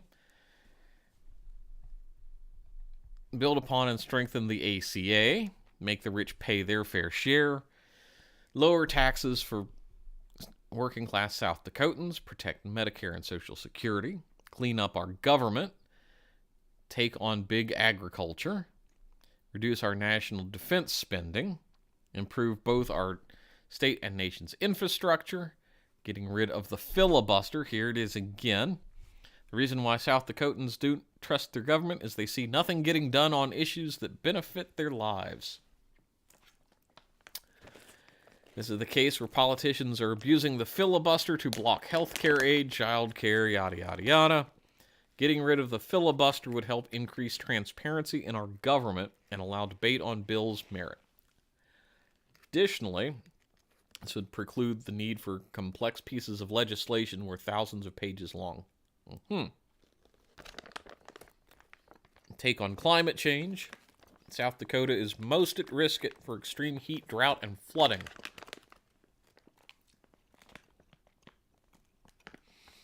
All right. Let's see who's endorsed Bings. Tom Daschle, Tim Johnson, Jim Alberzak, Kent Conrad, Brian Dorgan, Bob Kerrey, Doug Jones. Members of the state legislature. Remy Bald Eagle. Don't know who that is, but he's someone. J.D. Scholten, Brendan Johnson, Randy Seiler. Okay. Ann McGovern, daughter of former Senator George McGovern. Groups such as No Dim Left Behind, Sunrise with the Brookings Institute, Planned Parenthood, Vote Common Good, some D with the green circly thingy. United Rural Democrats, there we go. Have no idea what that is.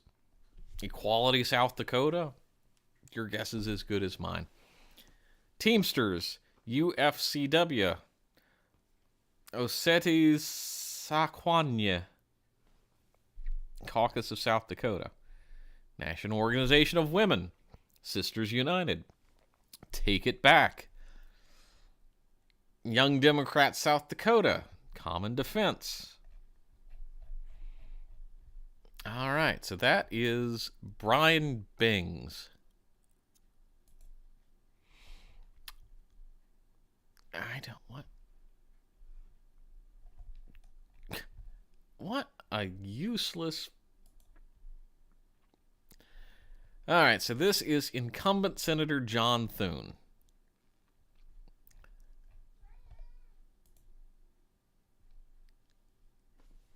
This is the whole page, the whole campaign page. Alrighty.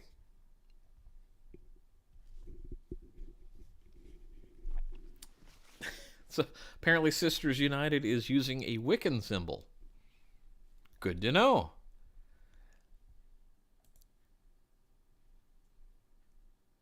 Wow. That's frustrating. All right, so Senator John Thune's incumbent page thinks you know your voters in South Dakota know you well enough. They don't need to see what your stance is on issues. Cool. So we also have Libertarian Tamara Lesnar. And she is fighting for our liberties. Really cheap website. And let's see. Holding government accountable. Working to protect you from government intrusion. Making the tax code fair and equitable. Making agriculture fair. Limiting the buy-up of farmland by billionaires and foreign interests. Addressing legitimate concerns of sovereign nations. Military veterans, taxation, environment, families, education, healthcare, economy, theocracy. Our Constitution guarantees freedom of religion, which means nobody gets to decide for you what your religious doctrine should be. Some people think we would replace our democracy with theocracy. Agriculture, sovereign nations, social security and seniors. So that is Libertarian Tamara Lesnar for South Dakota.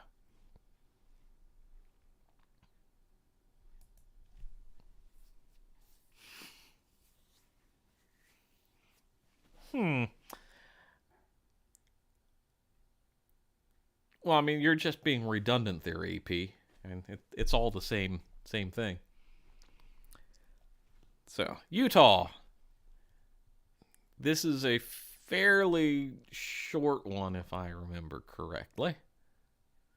But, yeah, we'll get into some of the fun ones later. So, Mike Lee, incumbent. Yes, he stands with Utah. That's nice. So, Mike, let's see.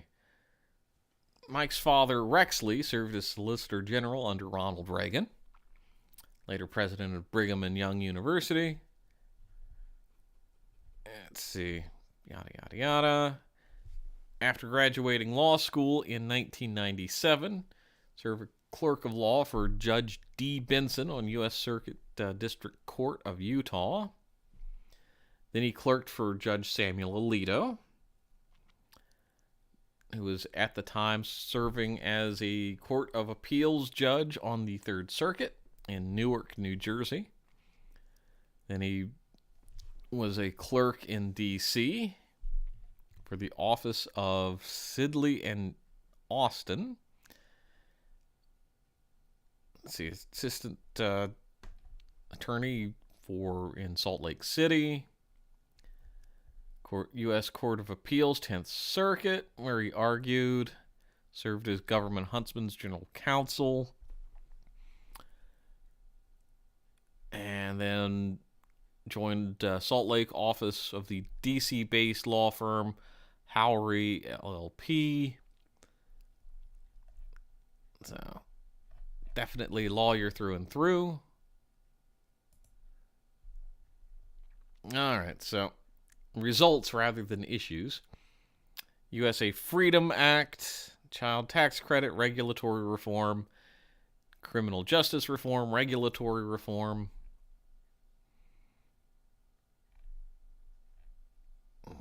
Okay. I'm not seeing the committees he served on.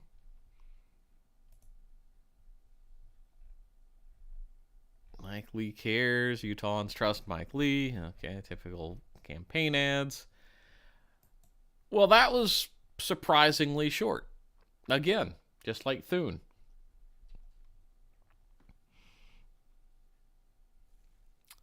All right, so that is incumbent Mike Lee for Senate. So, Laird Fetzer Hamblin, independent in Utah. Laird Fetzer Hamlin grew up in Roosevelt, Utah, now lives in Salt Lake City. Has a degree in biology from Utah State University. His career has him working as an illustrator and songwriter for child's music. And he was a missionary for the Mormon Church in South Africa, and has volunteered at the NICU at Primary Children's Hospital. Oh. So there you go. That's Laird Fetzer Hamblin. And then you have Jimmy Hansen, Libertarian nominee. And another one of these just like terrible websites.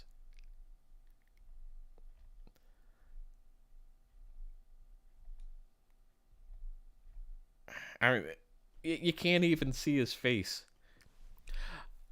Arden, I was thinking it was a NICU, but I wasn't sure the way it was phrased, so I decided just to go with NICU.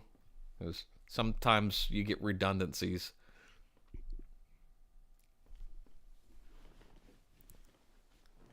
I see you're on a more significant delay than I realized, AP. So, let's see. So, Jimmy Hansen, Libertarian nominee.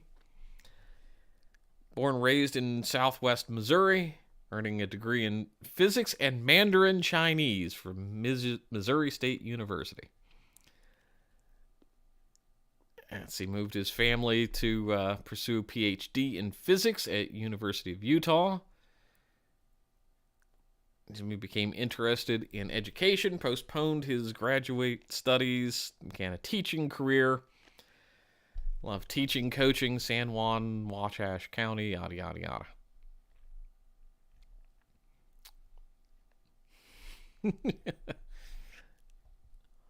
So, his letter,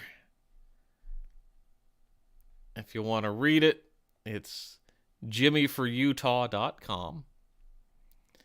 His take on important issues, social issues, and why are we asking government to define marriage, gender, etc.? Wants tax reform, peace around the globe, end military policing activity, and remove ourselves from military pacts and treaties. We should seek a state of neutrality, free trade with the world, best way to pursue peace and stability. Establish a free market, healthcare, criminal justice reform, environment. He wants to prosecute violators to the fullest extent of the law, review chemical use in the United States, ban chemicals that are known to be harmful. Well, that's just like all sorts of damn chemicals, really.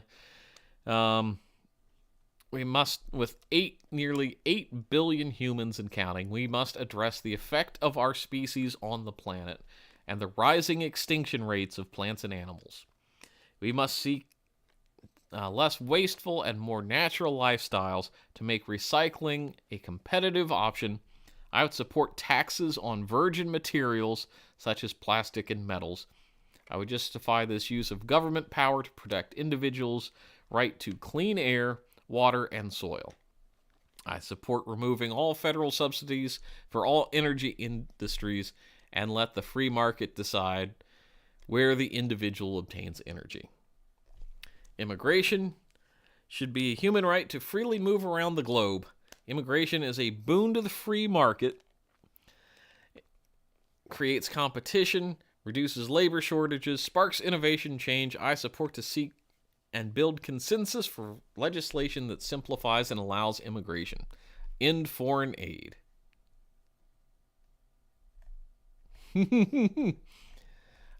Hemlock is the most natural of drinks. If you want to be tormented and have a terribly painful death, so I don't recommend it, but it is the most natural. Let's see, tribal sovereignty and Bears Ears National Monument, healthcare costs, poor outcomes, foreign trade, government for the people, not corporations or special interests, investment in critical education, women's right to choose,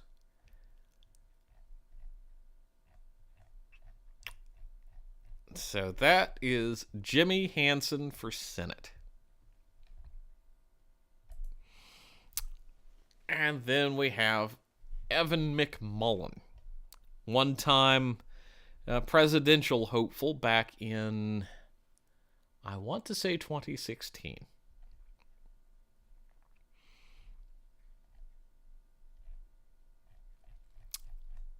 And let's see. All right, let's actually hold on. All right. Evan McMullin, I don't think you want to know.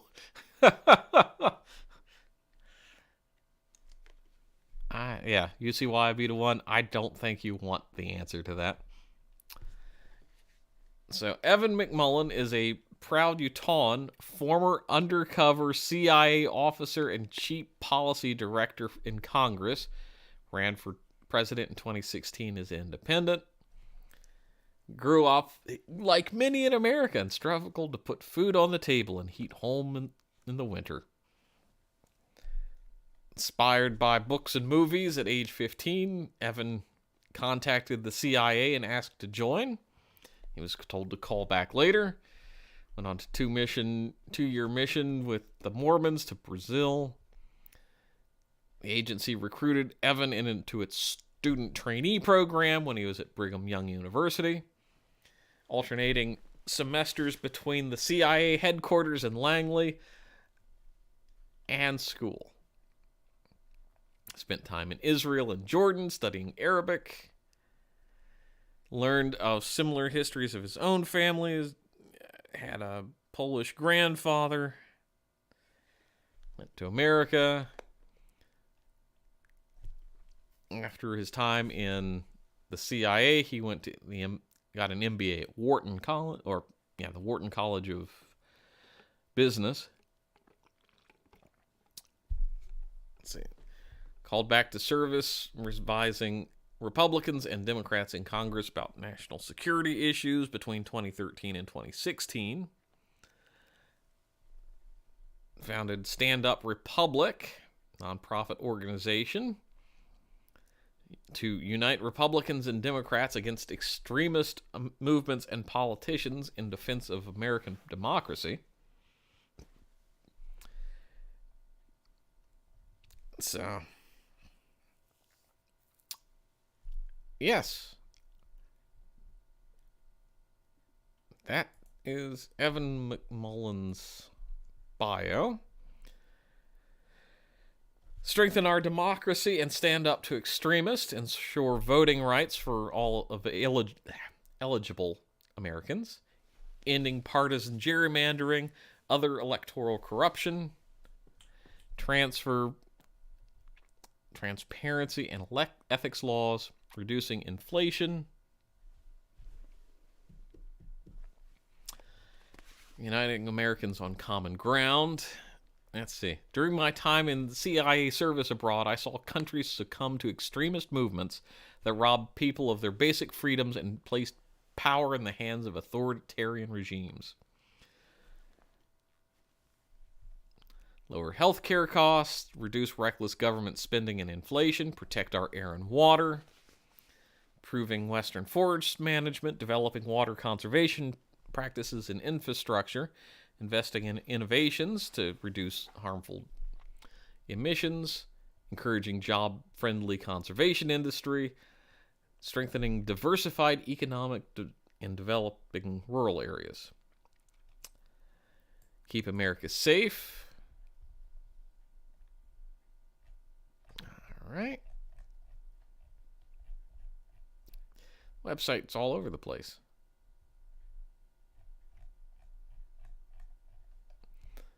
And let's reform our founding ideals, defend the Constitution, protect American democracy, promote and seek truth, uphold rule of law, ethical government, preserve American pluralism, promote civic responsibility, economic opportunity expansions, sustain freedom of speech, honor our conservation responsibilities, and advance our common defense and welfare. So that is Evan McMullen, former member of the CIA. We also have Independent American Party of Utah running Tommy Williams. Williams was a 2016 American Independent candidate for District 60 Utah House of Representatives. And that's all we know.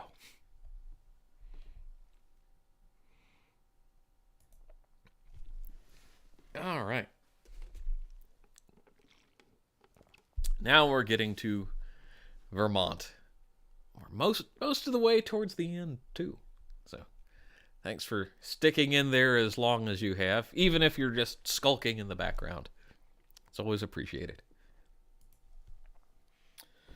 So we have Peter Welsh, who's replacing the outgoing Leaky Leahy.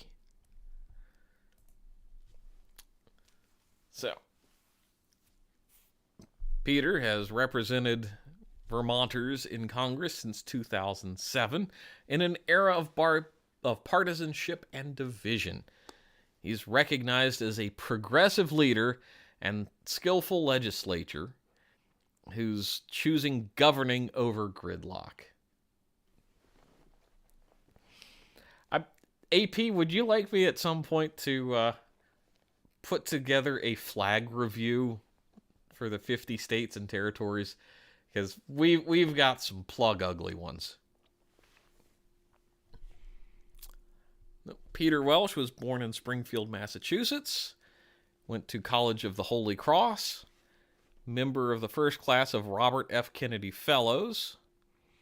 He fought housing discrimination in Chicago after college and went on to earn a law degree of the University of California, Berkeley.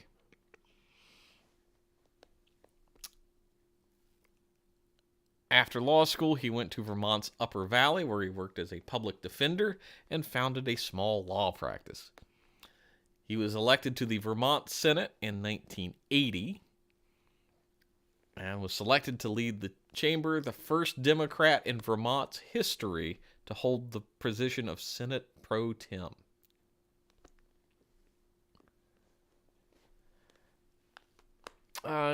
You see why I be the one. Most state flags are just state seal with a rectangle behind. Only about 15 have actual flags. Yes, although some of the ones with the state seals have them modified, so they're not quite a one-to-one, but could be entertaining. So in Congress, Peter is a co-sponsor of the Green New Deal, leading advocate for lowering costs of prescription drugs, affordable care, and expanding access to the broadband in rural America. Serves as Chief Deputy Whip for House Democrat Caucus, senior member of the influential Energy Commerce Committee, Oversight and Reform Committee, and on the House Permanent Select Committee for Intelligence. He's married to Margaret Cheney, who I doubt is any connection to the other Cheneys. So on the issues, affordable education, affordable housing, agriculture, climate and environment, disability rights. Supporting people with disabilities. The ADA was signed over 30 years ago thanks to the hard work of activist disability rights movement. While we've made a lot of progress since then, Peter understands a lot of work for equal rights and opportunities for people with disabilities. Peter is fighting for equal access for people with disabilities, public accommodations, and employment. Supported the American Rescue Plan in funding for home and community-based service for individuals with disabilities, including behavioral health. Gun safety, healthcare, alphabet rights, opioid crisis, pandemic recovery, racial justice, rebuilding the middle class, reproductive rights, unions and frontline workers, veterans, and voting rights.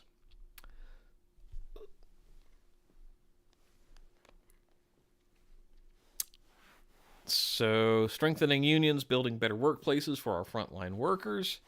Peter believes bargaining rights, our voice at the workplace, or strong unions improve the lives of workers with good wages, safer working conditions, and better protections. Co-sponsor of the PRO Act would expand labor protections related to employees' rights to organize and collectively bargain in the workplace. Also supported the HEROES Act, which created a $200 billion fund to increase pay for essential frontline workers. All right. And endorsements. So he has been endorsed by the Brady campaign, Council for a Livable Livable World, CWA, not to be confused with CYA, End Citizens United, Everytown for Gun Safety, Giffords PAC, Human Rights Campaign, Indivisible, LCV, Let America Vote, NARAL, Vermont Education, Planned Parenthood Action Fund, Sierra Club, Vermont Conservation Voters, Vermont Employees Association, NRDC Action Fund, UVM Democrats, Rights of Democracy. He's also been endorsed by Bernie Sanders, Carol Kranowski, Allison Clarkson, Dick Maza, Dick Sears, Mark McDonald, Ruth Hammond, Alice Emmons, Beth Pierce, Christy Loft, and then there's a lot of state representatives, which we don't need to get into. And then you've got a people-powered campaign, which has a nice little roll and scroll. All right, so that is Peter Welch trying to fill in the seat of the retiring Senator Leahy.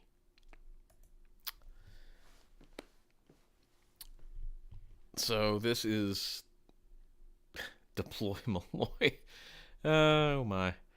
Gerald Malloy for State Senate.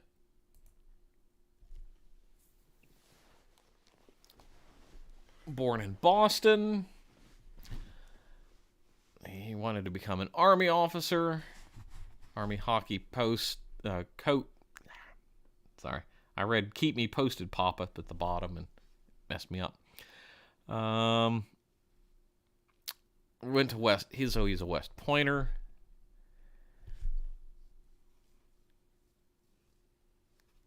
Yes. Okay. Got to meet Walter Cronkite. Whoop-de-doo. 52 hostages. Played NCAA baseball, NCAA hockey. active in the field artillery, Bachelor in Science political degree, earned a Master's in Business Association from Temple, graduate certificate with Master's in Science in the Intelligence Program from Georgetown. 22 years, some of it at Fort Bragg, veteran. Fired 650 rockets in combat operations to liberate Kuwait.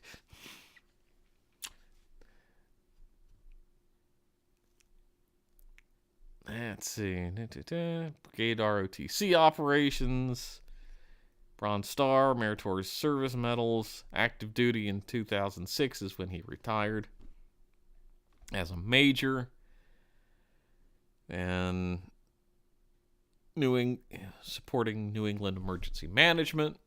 Worked federal, state, and local agencies. Business management positions. He's got a wife, 4 kids, and 3 are in Vermont schools. All right.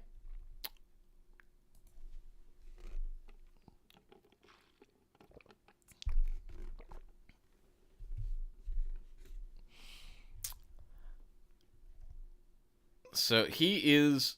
okay. He's the Republican nominee. Because I was unsure what his party affiliation was. And being Vermont, there's some goofiness with some of that. So his positions are economic prosperity, the Constitution, support and defend the Constitution as the oath of the office dictates, no more unconstitutional federal actions or initiatives like mask or vaccine mandates that have destroyed the economy, take a drive down Main Street and see shuttered businesses, support all amendments, including the second, and pro-life, per the 10th Amendment, taking the decision out of the Supreme Court's hands and giving it to the states and people. Strong defense. And additionally, to defend the Constitution, serve the best interests of Vermont.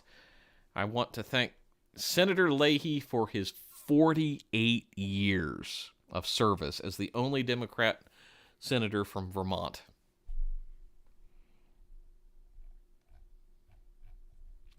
All right, endorsements. Veterans for America First, Patriots for Freedom, United Christians for America. General Rick Statz, Paul Hurley of the Chaplaincy Corps.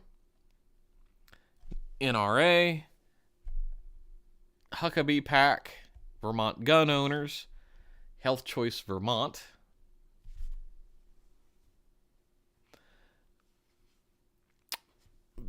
Let's see, Vermont Republican legislators and state senator. All right, so that is Gerald Malloy in Vermont. Then we have independent Mike Coaster. No information known. He's also running for Vermont State Senate at the same time. Okay. And now we have Chris Erickson, independent. Has a plan to get money for Vermonters' needed programs without raising taxes. We need to share profits for all kind of programs. Let's see, she's about marijuana not being legal.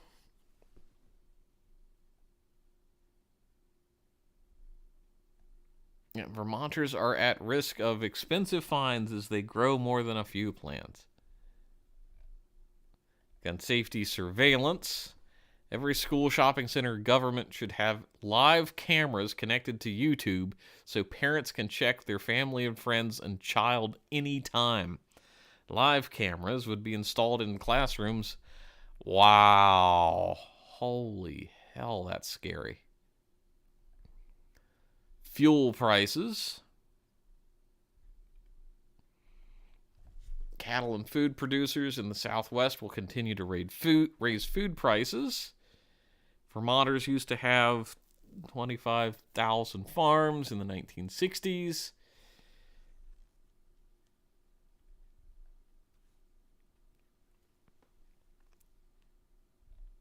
So that is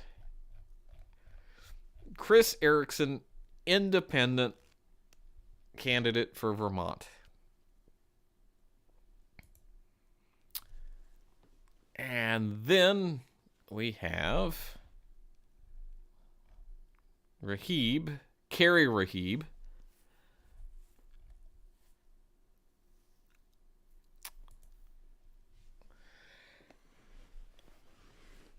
Oh, this is going to be a hard one to get through. Like some of these other independent ones. Let's see. American to the core, believe in the Republican of our sovereignty constitution.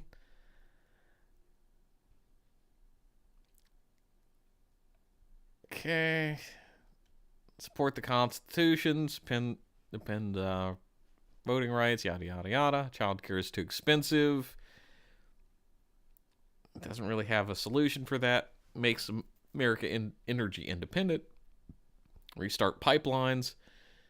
We'll vote for voter ID and return to election day. I mean, all right. That's a important one. Stop illegal immigration. Support parents to defend what is taught to their children. Stop mask mandates. Fully support Second Amendment. Support the decision of the Supreme Court giving it to the states and people.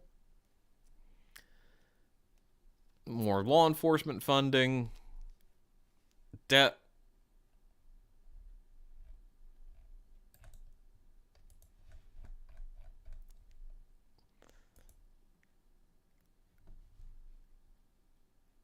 And he's pledging to not be a complete sleazeball senator, but there you go.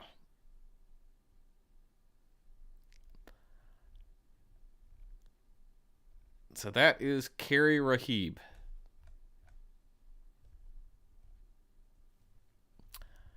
Alrighty. So now we get to the clown show that is Washington State. Beautiful place. Too much power in Seattle.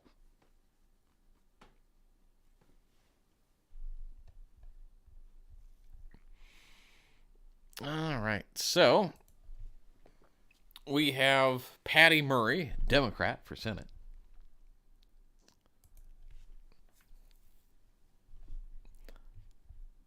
That's not the most complimentary photo of her, I would say. But at least it's not just giant hands.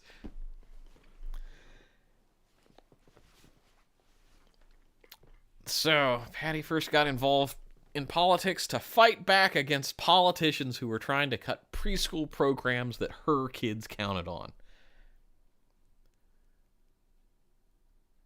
Yeah, she told one legislator that she couldn't make a difference because she was just a mom in tennis shoes. She realized she wanted change and was going to have to lace up those tennis shoes and fight back.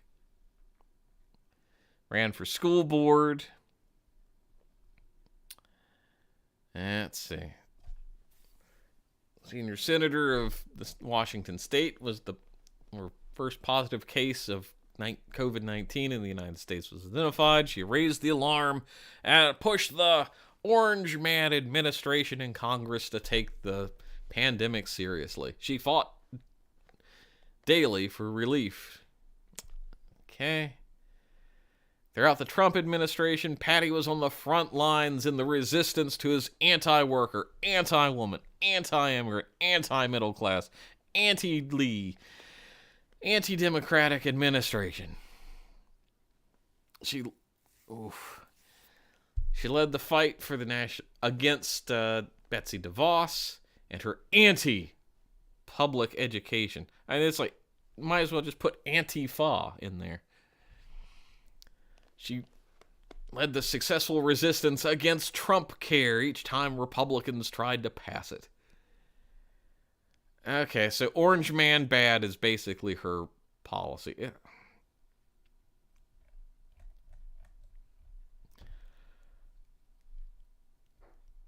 Nothing on her educational background, nothing on her like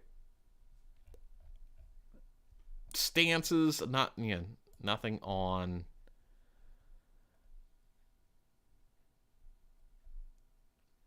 anything. This is just like she's anti, Trump anti something is basically the crux of her position. All right. Good God Almighty, this is a mess. Gray Harbor Democrats. I don't need to go through the giant list of other junk.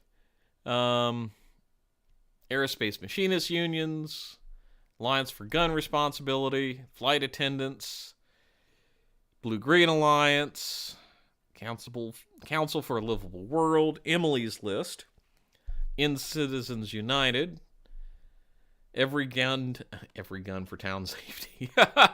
Every town for gun safety. Giffords PAC. Gray Harbor Democrats again. Human Rights Campaign. International Brotherhood of Electrical Workers. Longshoremen. Painters in all trades. J Street. Ooh. I don't know what that is, but since that's where most lobbyists are, that doesn't sound good.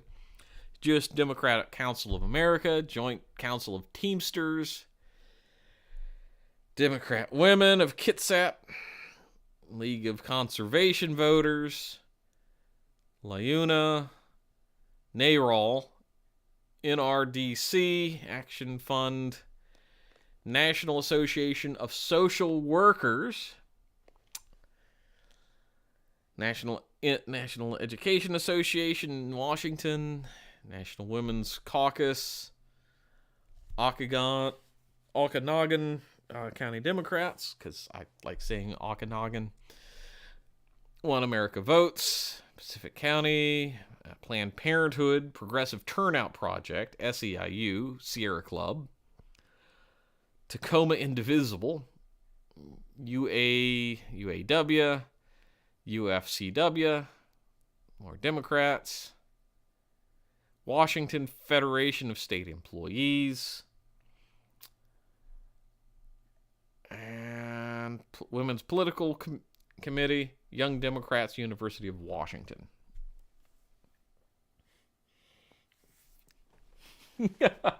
I think I need to copyright every gun for town safety. Because I think that could really turn into something.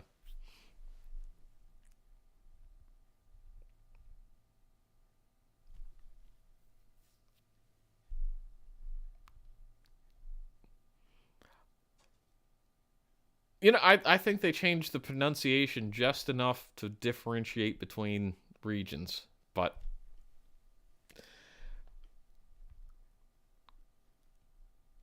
yeah. Either that or I mispronounced it, did my mispronunciation and you caught it a little too late. Ha ha ha. Good old Okanagan. Anyway. So then we have Tiffany Smiley for Senate. And she is smiling.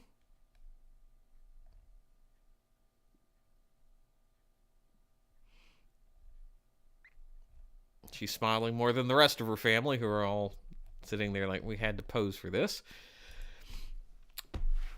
So, she grew up in rural Washington. Married her high school sweetheart, Scotty Smiley.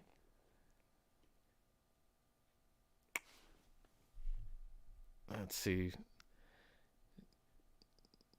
So, she learned Scotty, while serving in Iraq, had been wounded by a suicide bomber. And went to Walter Reed. That's nice. I really good for her for being a stand-up wife.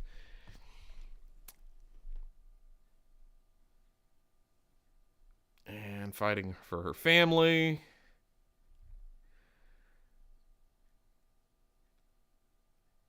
Started fighting the federal government for make sure her husband was able to serve as America's first blind active duty Army officer.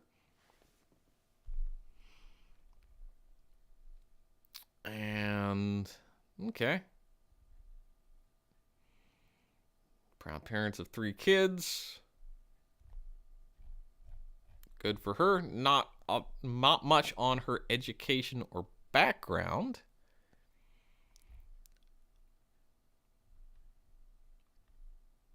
But, I gotta say, if... oh, here we go.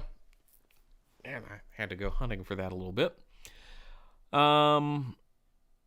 Okay, her husband would earn an MBA. But it sounds like she just has a basic high school education, which, honestly, I think that would be pretty damn nice to have somebody without over-education.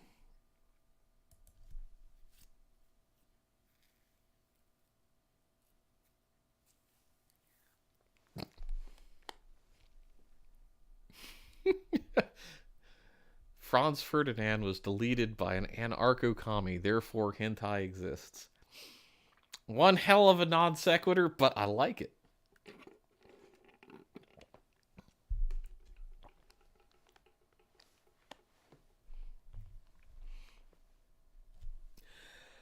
So she's got a recovery and reform agenda. Give hope to Washington's workers, job creators, and middle-class families. Safety and recovery reform. Communities and crime fighting. Agenda, push public safety, recovery, and reform, preventing Title 42 from being lifted until real border security has physical barriers, manpower, and technology. Okay.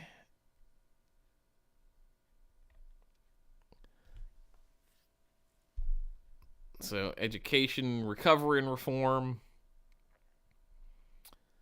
Hold politicians accountable to give hope to voters who have lost confidence in government.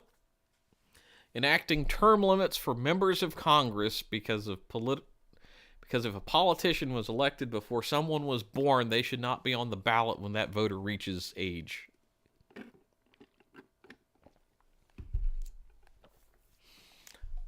I mean, damn, that's good to see.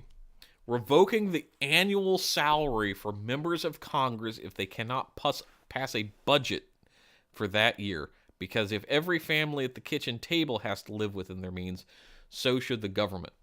Banning taxpayer funds from even going into political campaigns. Wow. Expanding American natural gas production and oil refining capacity. Expanding clean energy capacity, including reducing regulations on nuclear, wind, and solar. Removal of infrastructure, including the Snake River Dam, to banning the removal of infrastructure, including the Snake River dams that produce hydropower. Okay. Requiring local input and guidance on management of forests and federal lands to prevent wildfires and restore natural habitat. Reduce homelessness and give hope to those most at risk. Determining and funding the most effective proven programs that treat mental illness, break drug addiction, fight abusive relationships, and provide job training and counseling. Banning taxpayer dollars from being spent on sanctuaries for drug users like the supervised drug consumption sites proposed in California.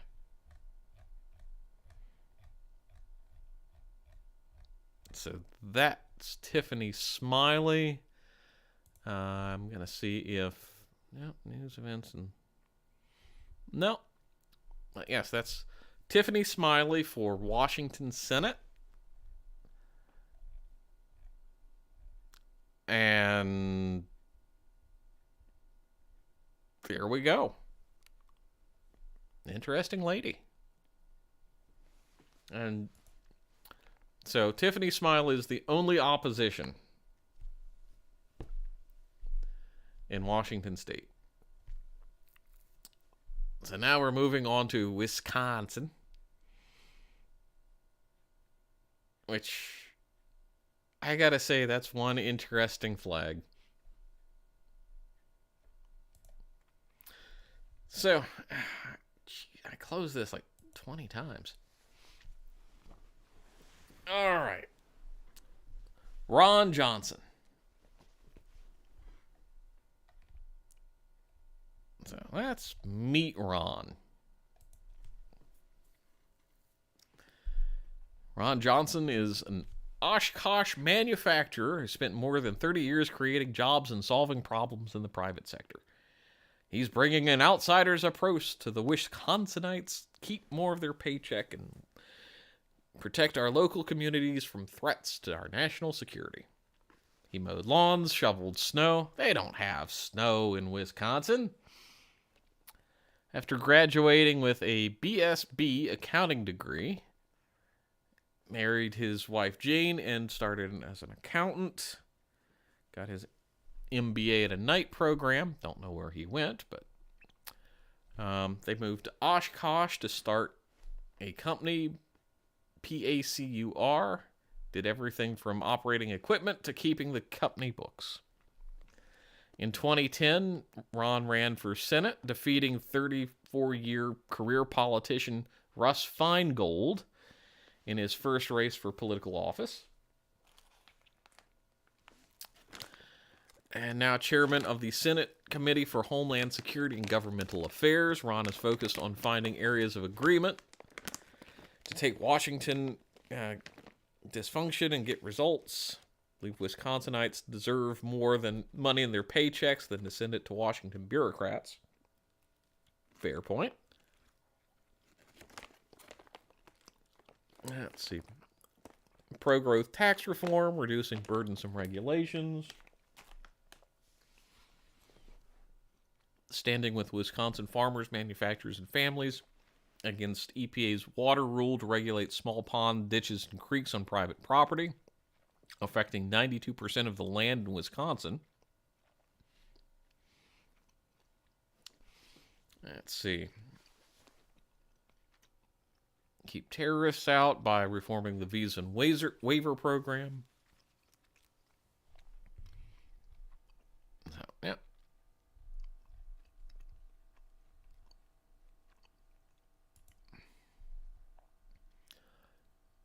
About Ron in the news store, contribute.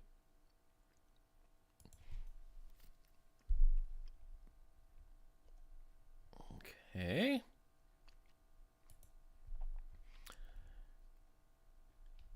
Oh, go away.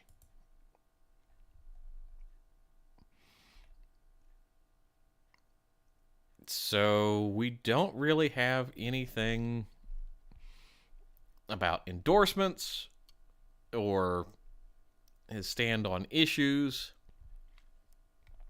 So I guess we will move on from incumbent Senator Ron Johnson. Scott Aubart, American Independent Party. He's a write-in candidate, but he did complete a survey, earned an associate's degree from WITC, now known as Northwood Technical College. Aubart, his career experience includes working as a maintenance manager, and he's from Waukesha. And the campaign website link was dead, so we did not go there. And that, surprisingly, concludes our grand tour of pretty much all the, well, yeah, that's all the Senate candidates that are non-write-in. And I gotta say, that was quite a bit to get through. But I wanted to make sure that I hit every major candidate and minor candidate that was on the ballot, not just a write-in, because I've never seen anybody do that. Yeah, maybe if they're like a little niche candidate who has their supporters, will try to get them on YouTube or something like that. But I thought it was important to go through, list them all as impartially as I possibly could. It was difficult at times, but yeah, I would like to think this was a useful tool for somebody somewhere out there that just wants to know who's running in their state, and maybe it isn't one of the mainline candidates. Or if it is a mainline candidate, maybe they heard something and like, hey, I got to go jump on that and see some more, do some research. So, as always, we will go through the Senate election forecasting website with racetothewhitehouse.com and go through the fundraising. And this will just go with total raised and who has that total. So in North Dakota, Chris Hoven has the largest amount. In Oklahoma, James Lankford has by far the largest amount. In Oregon, John Wyden. Now, it only listed one of the Oklahoma races, so I don't know about the other, but I haven't been able to find that data. But I'll do a quick dig before we're done. South Carolina, Tim Scott has well outperformed Christy Matthews.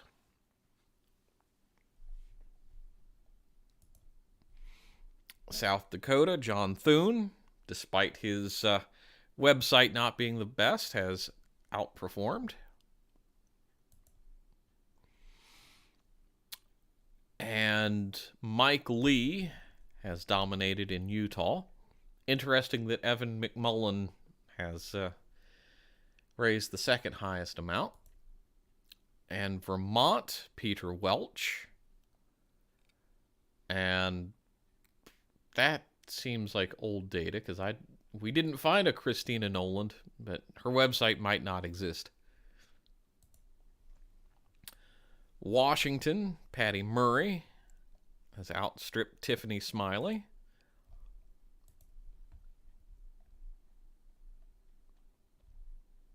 And they don't have Wisconsin data. Well, that's annoyingly incomplete.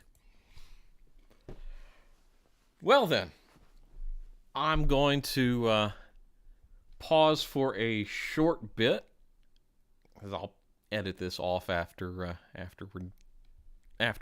But I got to give a couple second pause here. I'm going to run the end screen, and then we'll pop back in and then do the Fetterman. Oh, that's that. Let's see if we can find Pennsylvania. Here we go. Pennsylvania. So Fetterman has outstripped Oz. Tim Ryan. And Wisconsin, Ron Johnson. And that's a lot of stuff. So, yes, on to intermission. And I figured I'd throw this in. Yeah, there you go.